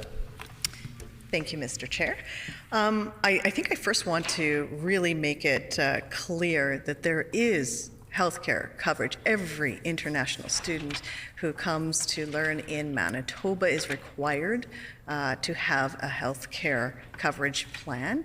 So I just want to clarify that because the member has now stated twice that there's no healthcare coverage for international students, and that's inaccurate. And I think that that would be very misleading, and I don't want to make any students who might be considering coming to Manitoba afraid. That's not what our government focuses on doing to students. Now, secondary, the member has asked, if he feels that, covered cost of universal health care would attract international students. Again, I can list a whole bunch of things that would probably attract international students. If we paid for accommodation, if we paid for all of their food, we could offer a whole bunch to attract a whole bunch more international students. However, the evidence right now is not showing that the current system or policy in place at post-secondary institutions are a detriment to attracting international students. And I think I pointed out in the previous answer that we've seen an increase overall in international students, and we've surpassed the 10,000 student mark already. So right now, I think that they're attracted by multiple factors, and if there were indicators that we saw a decline in that ability to attract international students, absolutely, we'd be looking at a number of different ways that we could alter some of what's offered here. But clearly, what we are offering is attracting international students. They are coming for multiple reasons: the high excellence of education that they receive here in Manitoba, the lifestyle that they can achieve here in Manitoba. We have low cost of living compared to other jurisdictions, and we have the lowest tuition fees in Western Canada. I think those are all quite strong incentives to attract international students. We have no plans to alter any of those attractive elements and benefits. So if the member opposite has information that we don't have in terms of he feels that we're going to see a decline at some point, then I'd be open to seeing that evidence or documents that he might have.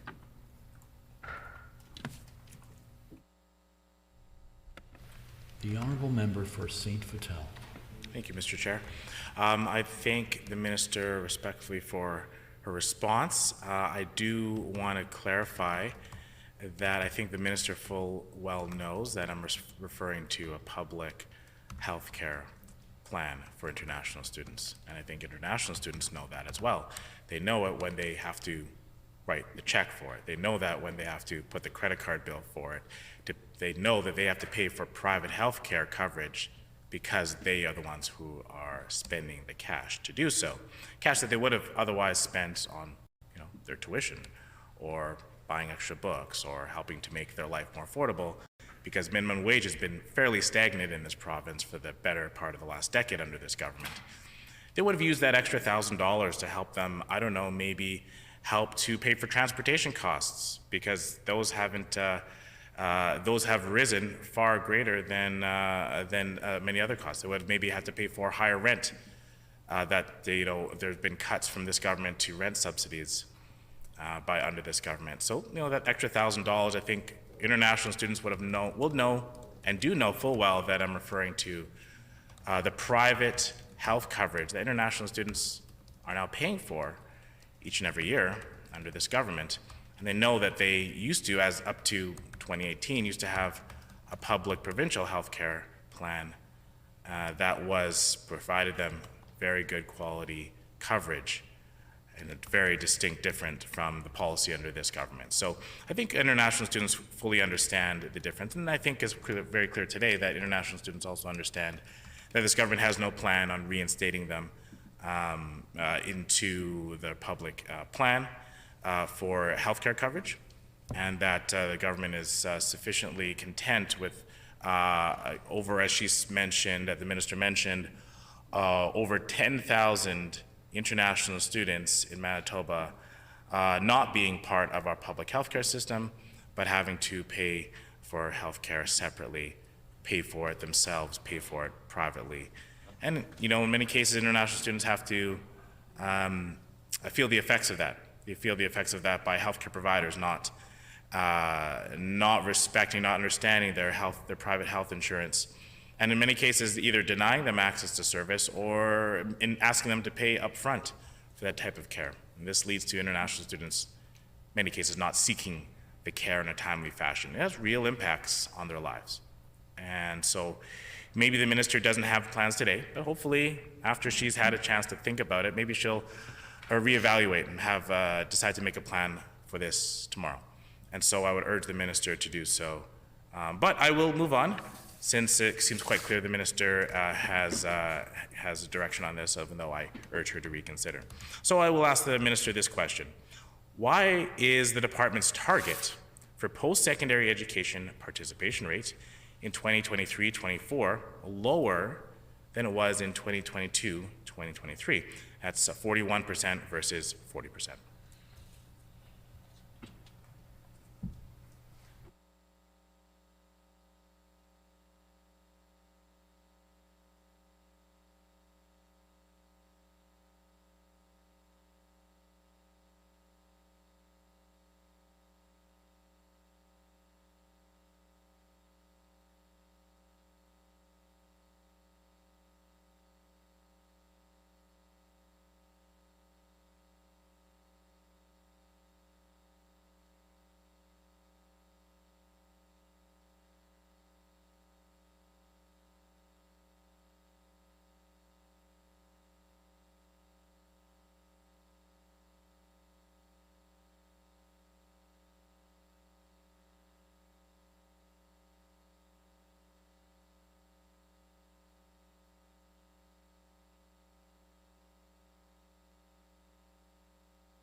The Honourable Minister.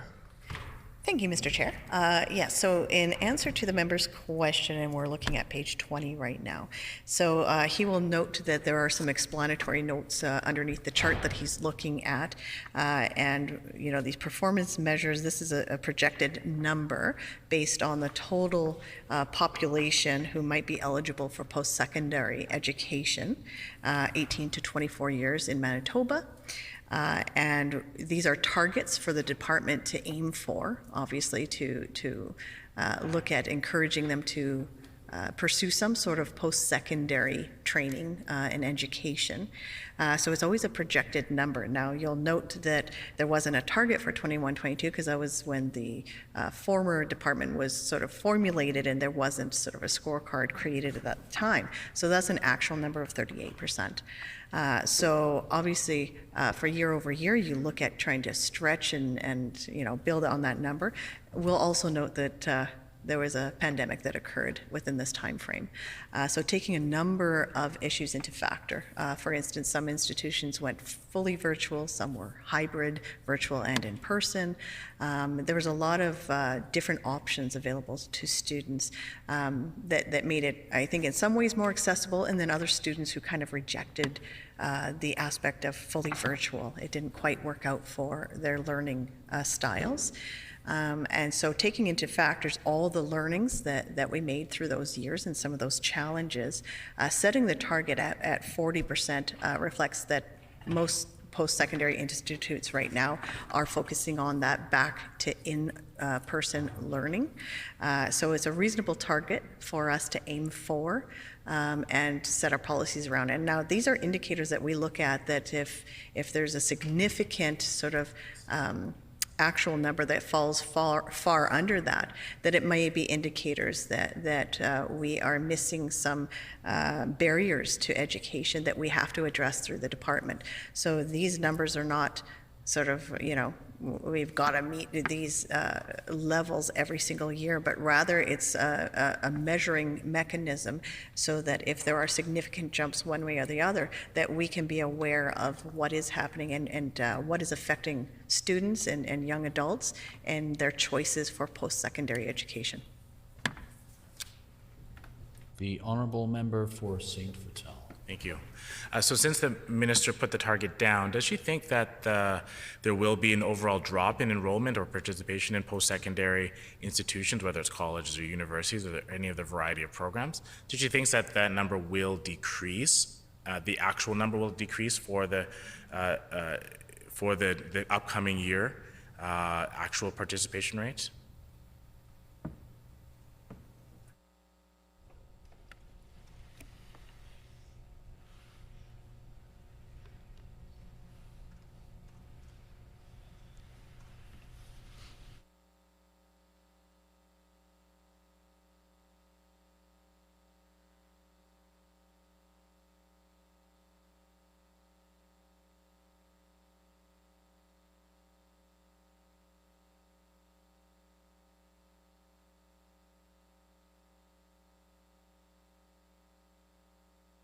The Honourable Minister.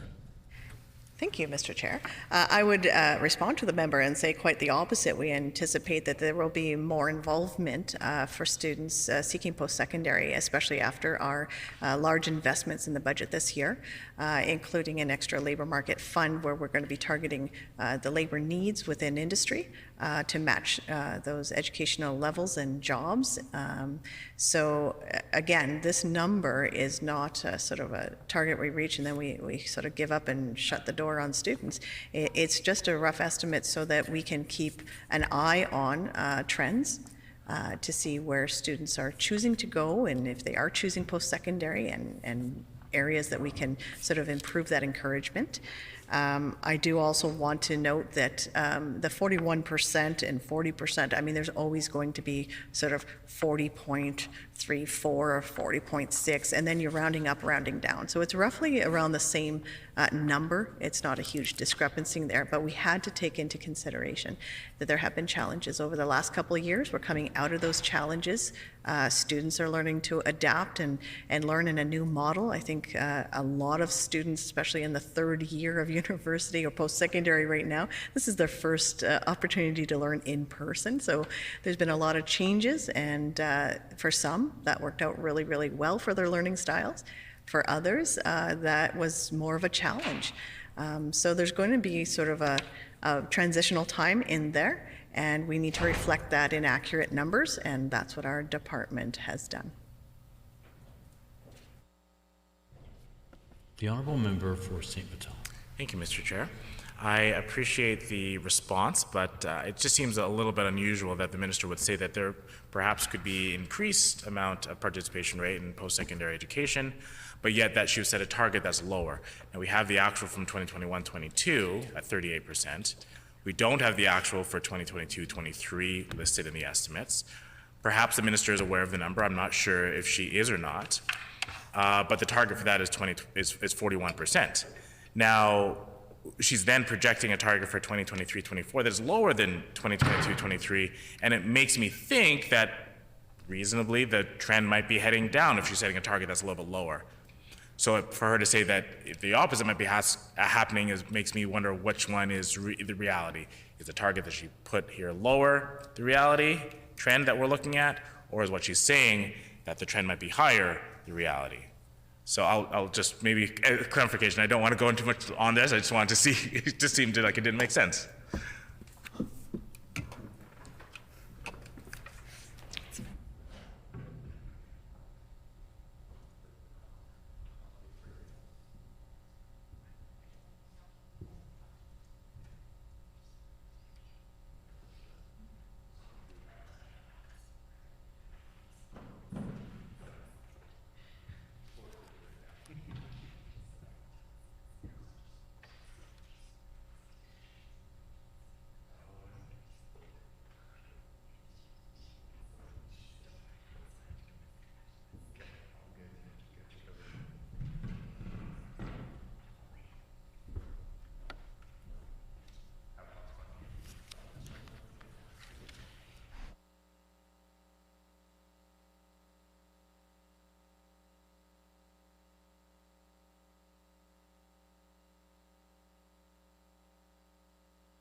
The Honourable Minister. Thank you, Mr. Chair. And I know that I've already sort of shared some of the challenges that have happened over the couple of years. I know the member opposite is well aware of those challenges that have impacted students and essentially everyone around the globe, and that was that pandemic. In order to calculate, the formula that we use to calculate these numbers are not just pulled out of the air. They are used with previous year's numbers, right? So it's a projected number. So obviously we did see some challenges, some interruptions during the COVID years. Those are the numbers that have been used to then calculate the percentage projected this year of that aim for targets. So every single year, that number is going to be based on sort of the previous year's numbers to influence what the overall formula spits out as the projected participation rate. This is not a hard, fast number, and of course, next year, you're going to see reflected.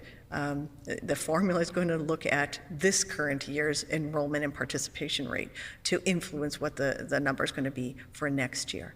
So I know that the member is well aware of those challenges, certainly can understand when you're projecting numbers, you can't guarantee what the future holds. You're making a best guesstimate based on historical data that we are now collecting and then watching for trends. And year over year, that doesn't create a trend. It'll be multiple years that will determine whether there's sort of a blip in, participation rates, or whether this is just the normal, ebb and flow of student interest in post-secondary education and where they're choosing to learn.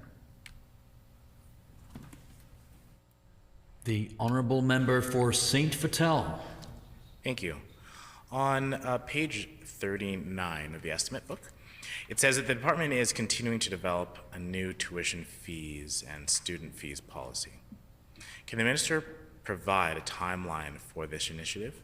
Will this be released before the upcoming general election?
The Honourable Minister. Thank you, Mr. Chair.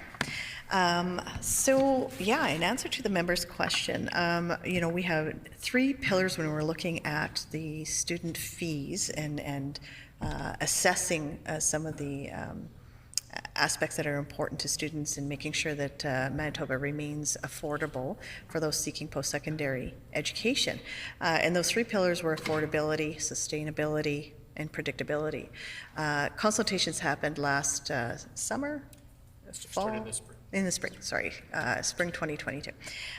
So the groups that were met with were post-secondary institution presidents, faculty associations, First Nations education directors, student groups that represent thousands of key stakeholders, and they all participated in targeted consultation activities, and I actually do want to thank them for contributing to the process. In addition to that, we had 607 general public responses on the engagemanitoba.ca survey. The What We Heard document is posted publicly, so the member is free to peruse that, find some direct responses that we had from all of the key stakeholders, but also the general public. All of those fed into the decision making through this budget process. And out of that, we were able to really target into that affordability and sustainability. The students indicated that they were concerned about student fee increases, so they wanted to see that number capped or even reduced, and we did respond to that by a full percentage point, and even at the college level, going from the maximum increase of 250, we brought that down to 133 maximum increase for student fees. Students also obviously are a higher educated sort of population within Manitoba and all jurisdictions.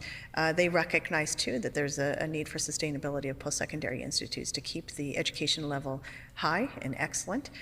So we felt that this struck a balance for that sustainability, and within the budget we recognize that that meant to also increase operating dollars to reflect the potential loss of student fees or tuition fees to post-secondary institutes. So that was reflected in the recent budget that was revealed. So that was a good balance there. Now the last pillar that we will be working on and looking for that sort of sweet spot for students and post-secondary institutes is that predictability. So year over year, what can we predict will be something we can anticipate for not only tuition fees, but also what the needs of post-secondary institutes are for costs.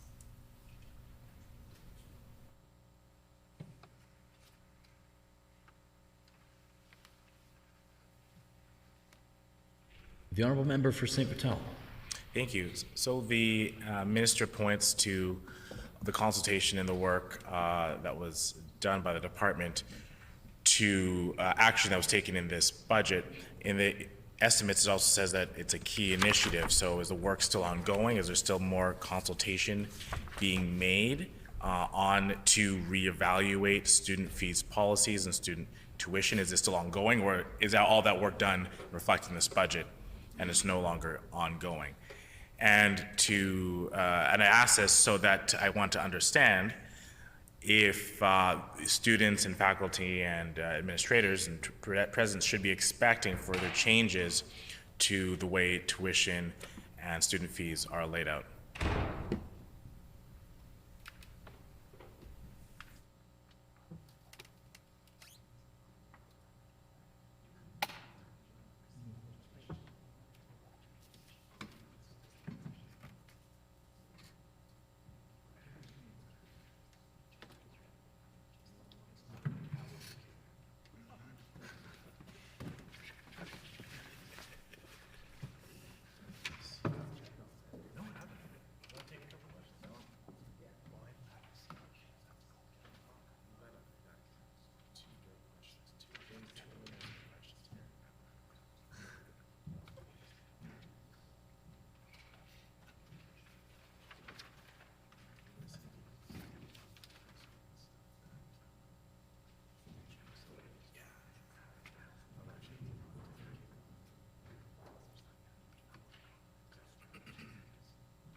The Honourable Minister. Thank you, Mr. Chair. So yeah, just to be clear, it was a very extensive consultation process that we consulted with a number of stakeholders, opened it up to the public, anybody who wanted to contribute their feedback and give feedback for this process. We're able to do so, and I think there was actually quite a good participation rate that we had for this particular process. So the one element that I had indicated in my previous answer was that predictability, and I think that the member can agree that this last year has not been reflective of a typical year, especially when we're looking at inflation rates.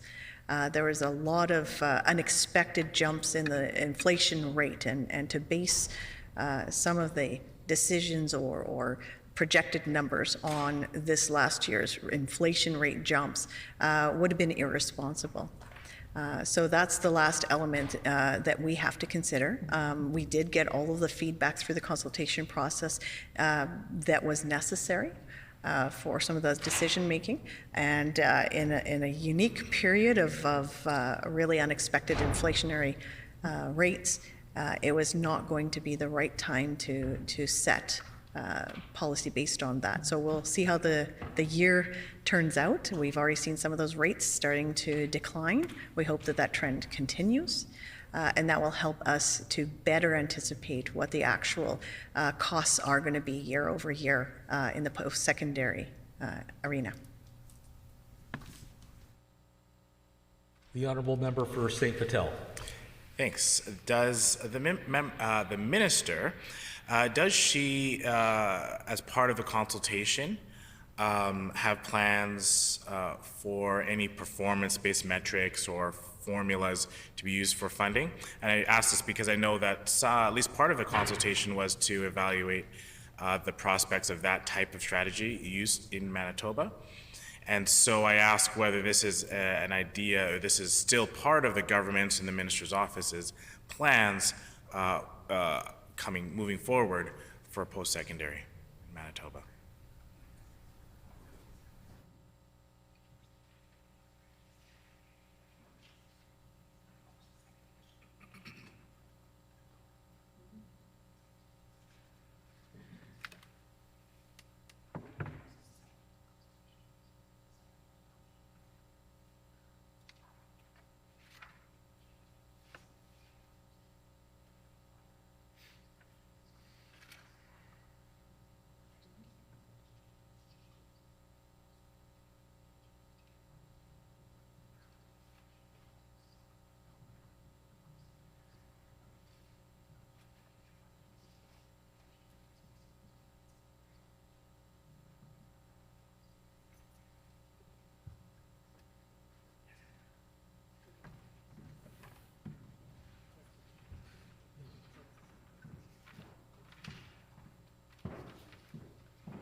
The Honourable Minister. Thank you, Mr. Chair. And first, I just want to really provide a little bit of clarity here. We're talking about the post-secondary accountability framework. The references that the member is making to another acronym or another sort of model is not what the government has sort of communicated.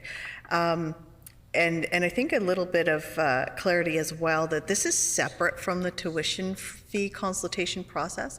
That's a completely separate process that had its own consultation organizational aspect to it, and it will have its own outcomes.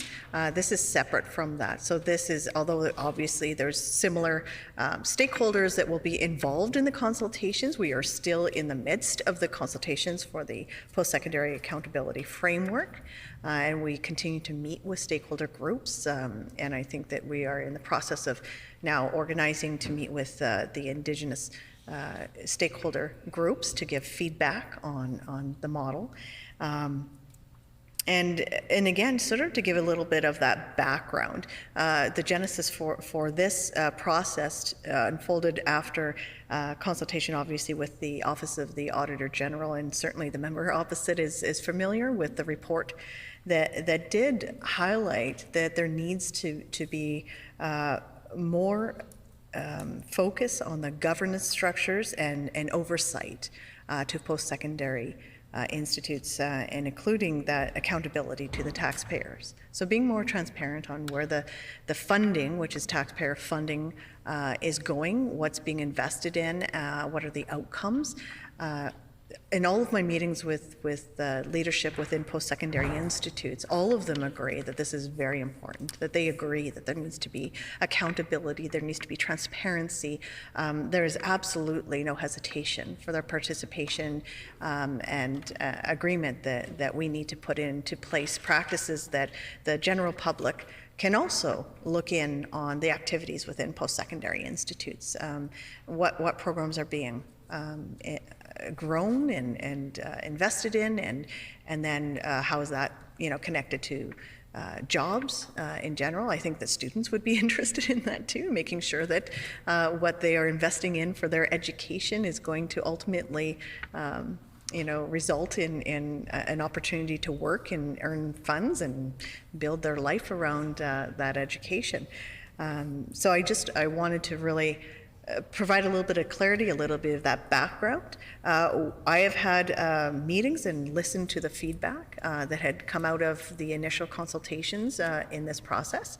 It was loud and clear that the one areas, and I'm sure there's other areas that we'll continue to discuss through the consultation, but this one particular area of tying in the funding to the accountability measures didn't sit well, and for a number of different reasons. And the post-secondary presidents were able to articulate those reasons why there may be some problems to some of the models out there.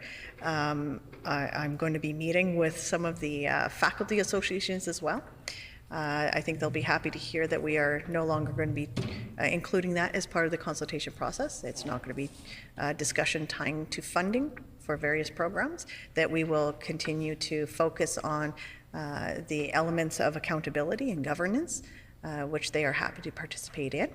And that is a reflection of us listening to the Office of the Auditor General in the recommendations that government does need to have more participation, more collaboration with post-secondary institutes, and provide that transparency for the taxpayers here in Manitoba. The Honourable Member for St. Vital. Sure, thanks. I just wanted to thank the Minister for the response. I understand that she just said that they're continuing with the post-secondary accountability framework, but they're removing the aspect of tying that accountability directly to funding for post-secondary institutions. But they're continuing on with the framework for the lens of still trying to achieve some other goal, and maybe she can articulate what those other goals are. I know it's tied to, as the Minister mentioned, the Auditor General's report, which did call for more accountability, without being prescriptive of what that accountability should look like.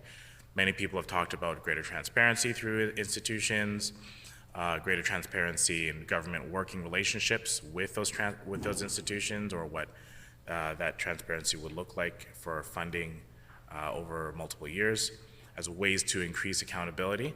And so I wonder, since she's now removed the funding piece of out of the post-secondary accountability framework, meaning that there wouldn't be funding tied to performance-based measures, what does the minister intend to do and move forward with the post-secondary accountability framework?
The Honourable Minister.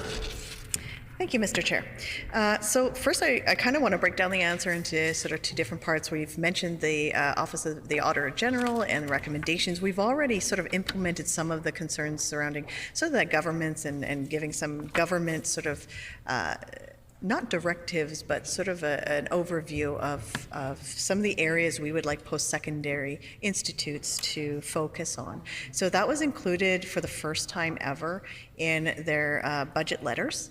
We gave 4 pillars that are not prescriptive, but they do provide a direction for post-secondary institutes to look at enhancing their programs for students. These 4 pillars are, number 1, access, affordability, and student success. Another pillar is strengthening alignment between post-secondary education and the labor market needs. A third pillar is promoting truth and reconciliation. And then the last pillar is advancing Manitoba's skills, talent, and knowledge strategy. What effectively this did, and we had positive feedback from all post-secondary institutes, that they were thankful to have what they kind of lovingly referred to as a mandate letter. So it's not just simply, here's an increase to your funding and, good luck, in your endeavors, but rather we recognize your autonomy as a post-secondary institute to decide the programming and how that is applied in your institution. But please keep these areas in mind when increasing programming or enhancing it or creating new programs, because we recognize industry has asked educational institutes to really prepare students with soft skills. And that's sort of a directional change that I think most post-secondary institutes have been well aware of and have been already enhancing those soft skills. But this just gives an opportunity for government to be involved and at the table and sort of partners with the post-secondary institutes. Now, secondary to that, we have an ongoing consultation process for the post-secondary accountability framework. That hasn't concluded yet, and one of the important meetings left is with the Indigenous rights holders.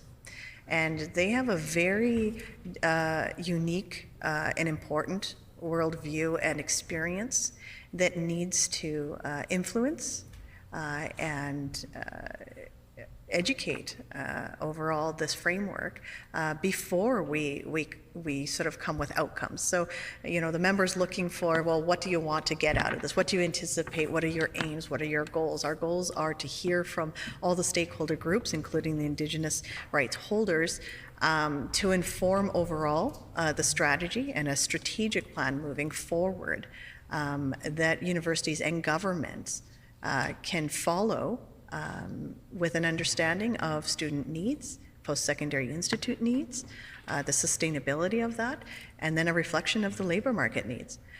So those that were in general the goals, that we're all on the same page, that we all understand next steps and how we're going to work together based on a lot of the recommendations from the Office of the Auditor General. And I think that we are working in a collaborative fashion. I think the member opposite can understand why we feel it's important that we don't list a bunch of metrics we think is going to come out of this consultation period, because I would be preempting the feedback we'd get from a very important Indigenous rights holders community. The Honourable Member for St. Vital. Does since the minister said that she heard in feedback that there were issues with the funding being tied directly to any performance measures or the accountability framework, and so she's decided to move in the direction where the funding is not tied to that. Does she agree with that feedback that funding shouldn't be tied to performance measures or to the accountability framework? The Honourable Minister. Thank you, Mr. Chair. I think that the member opposite understands that government really is the funder of post-second. Well, the taxpayers are. The taxpayer dollars come into government, and then the government determines the portion of taxpayer dollars that go to post-secondary institutes. There's always going to be an element of funding for each institute, but it's not going to be tied based on these particular metrics. And I think that the difficulties that post-secondary institutes had, which faculty associations articulated as well and pushed back about, is they're concerned that, you know, if you're looking at graduation rates as the only metric, then there are some programs, and especially for Indigenous students, that may not reflect, you know, the expectation of a 4-year graduation rate. And there are concerns of other, like arts degrees and how student learning happens. It would be hard to do a one-size-fits-all in terms of the funding. They understand that the funding that institutes do receive, post-secondary institutes do receive. They understand the accountability aspect of that their job is to make sure that they're training students, preparing students, that there are jobs available for them, and finding that balance as well. So they understand that through this process, obviously the funding is going to be separate from that the metrics used to determine success are not going to include the funding attached to those metrics.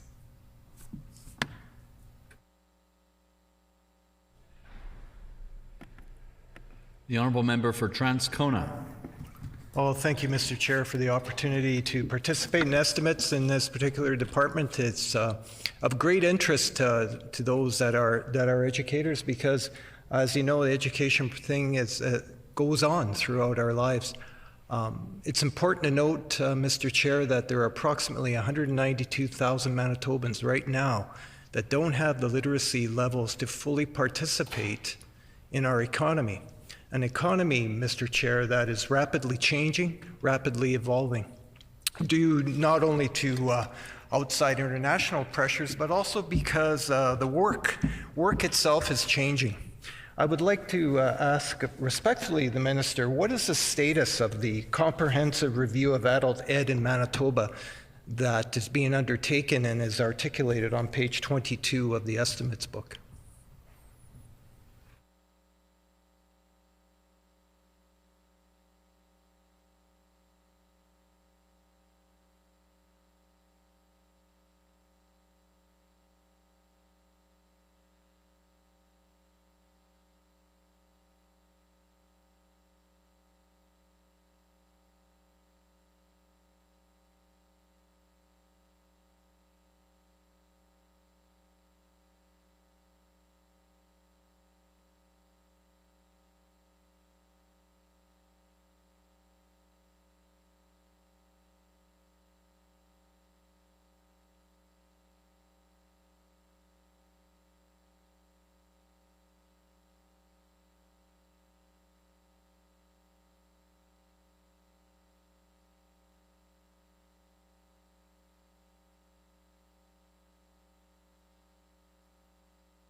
The Honourable Minister. Thank you, Mr. Chair. Appreciate the question from the member opposite. And certainly our department understands, the link between literacy rates and, the opportunities then available to individuals. And without the ability to read, it's very difficult to then pursue education and then enhance skill sets in order to make your way out of poverty, really, and to reach your levels of potential. So I do appreciate the member bringing this up, and I know that our department has been working very hard on the Adult Education Strategic Plan, and that's what he referred to on page 22. And we are in the midst of consultations right now with the 59 learning centers throughout Manitoba. So the staff, or the departmental staff, is reaching out and going to be collecting that feedback and the learnings from that. And after that feedback is collected and compiled into recommendations, I will then be briefed on it and be able to then look at ways that we can enhance and support adult learning and certainly enhance literacy rates to improve the situation of many individuals here in Manitoba.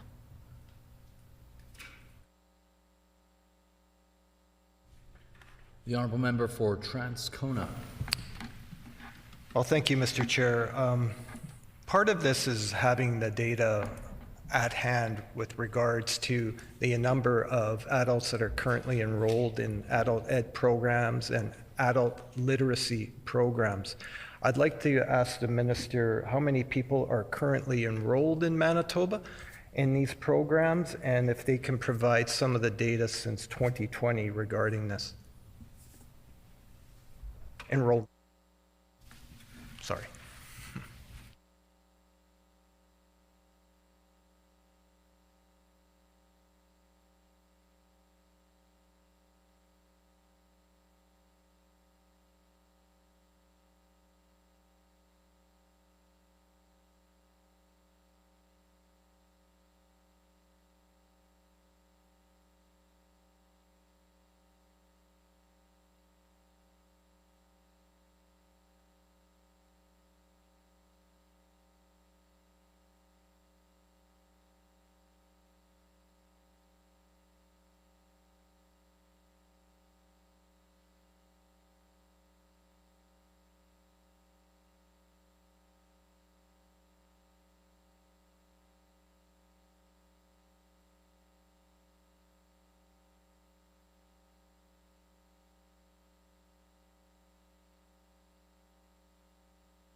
The Honourable Minister. Thank you, Mr. Chair. I got to be careful with raising my hand here. I know that can confuse both the chair and the pages here, so I'll try to come up with different acknowledgements there. Yeah, to answer the member's question, we don't have our finalized numbers for this year yet to provide. That comes later in the year. Our 5-year average, however, is approximately 8,000 enrollments year over year. Now, we did see a dip during COVID. So when you consider that adult learning really targets, well, it's in-person learning, first of all, so that was very much disrupted over COVID. And then a number of people who are seeking this type of education are not coming from sort of certain segments of the population. They struggle. They may not have access to technology for remote learning. So those options would not have been available to them, and therefore they would not be able to access the adult learning programs as they exist and are offered. So we did see a dip during COVID. I know that the member opposite would be well aware of a lot of those challenges and then the difficulties in making sure the accessibility was available to those who are seeking this particular training. So I guess overall, we don't have the exact numbers at this point of the year. They haven't been finalized yet. We hope that we're going to see a little bit of a bump up from the COVID numbers, because now we do have in-person learning again and open and available to those who are seeking this extra training. And I guess that's the answer. The Honourable Member for Transcona. Oh, thank you again, Mr. Chair. I know the minister is aware that this is an untapped resource, and that Manitoba right now, we're experiencing labor shortages in many areas that are critical to not only the care economy, but also the service economy and all the other pieces that businesses, that government is struggling to find. I did hear the minister say that accessibility, Mr. Chair, is an issue to adult ed programs. My question would be, is the department looking into dealing with accessibility so that people can actually access adult ed as they need? So for example, providing a hub model where childcare is available, where counseling services are available, because we know that our jails, Mr. Chair, are filled with people that are illiterate, unable to participate.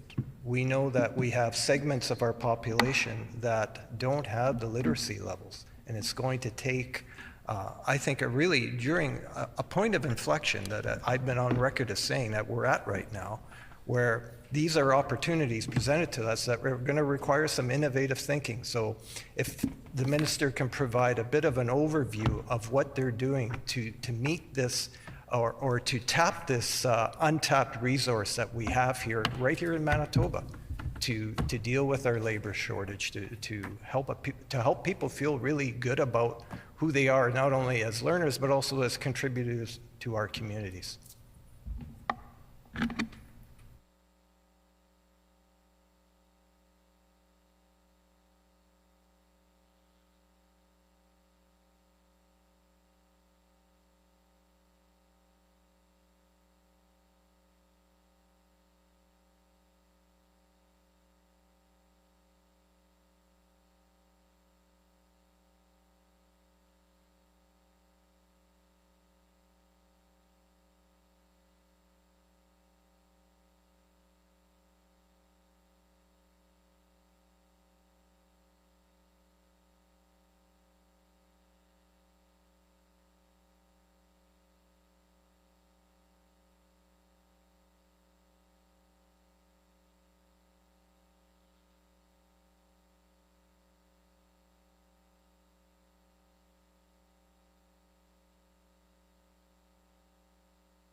The Honourable Minister.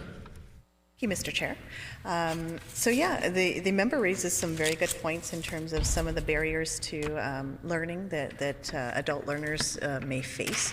And that's why we are doing the consultation, that we are meeting with the various centers that provide adult learning and learning about what some of those barriers look like, how we can really adapt and create some wraparound services to support that adult learning. So that's going to be some of the elements that do come out of the consultation period and the feedback that we get from those who are providing the learning to individuals.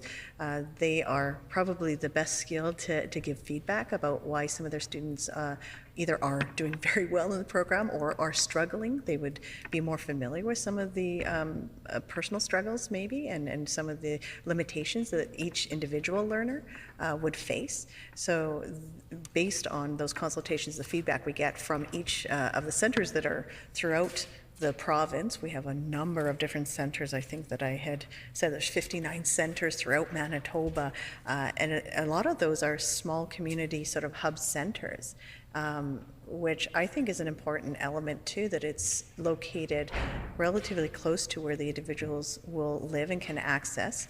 But also creates more of that intimate learning center that we know that if it's a larger center sometimes can be a barrier. Some people might feel intimidated by the larger groups. So we're going to learn from those who are providing the courses and providing the education about ways that can be improved, and then how we can provide those services, whether it is childcare or whether it's something else that might be preventing learners from attending class and completing their courses. We need to understand that in order to address it. I think that one of the challenges through COVID was that children were at home.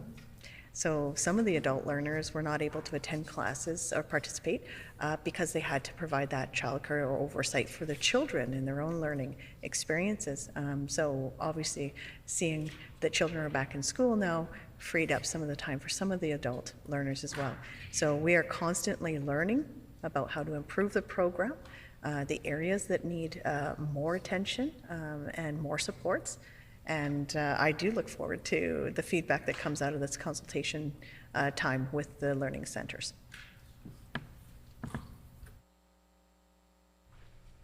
The Honourable Member for St. Vital. Thank you.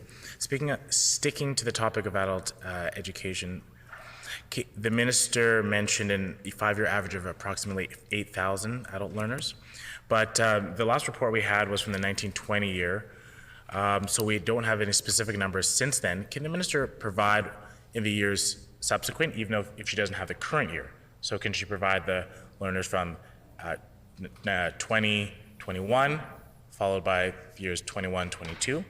And if she doesn't have those on hand, I'd like her to undertake to provide them to us. Additionally, the budget line for adult education, specifically for adult literacy programs and adult learning, is not provided in the budget. So I was wondering if the Minister would be able to provide the amount of funding for adult learning and literacy programs in the last 2 fiscal years since the last report, which was the 1920 year, so meaning specifically that's the years 2021 and 2022, and if she has an estimate for the 2022-23 years, and then of course the 2023-24 years, which is the estimates that we're in right now. Thank you.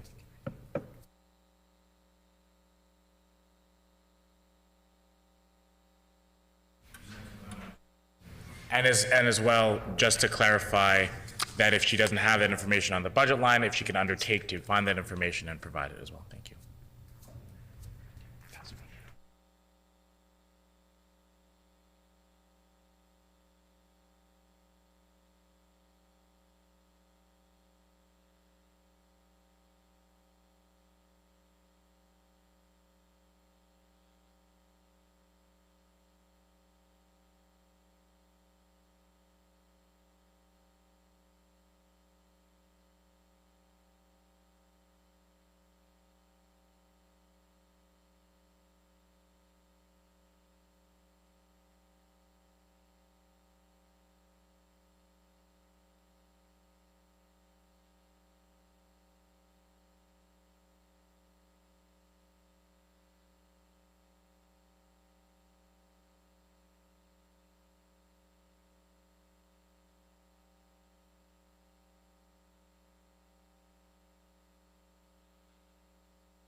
The Honourable Minister. Thank you, Mr. Chair. I appreciate the patience as we gather the requested information that the member has asked for. So the member mentioned that he already had access to the information for 2019 year. And I do want to point out that this information is accessible publicly. If the member wants to further dig in and look for, our annual reports, they are always publicly available to members of the public or members opposite. And certainly I know that he has access to, his staffing team who can look into it as well. But I will help out by letting you know that the year 2021 funding levels were $20.3 million. The enrollment was 8,200, so a little bit above the average of 8,000 that we see in the 5-year average. The time being 5 p.m., committee rise, call on the Speaker.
The time being 5 p.m., this House is adjourned and stands adjourned until Monday at 1:30 p.m. Go Jets, go.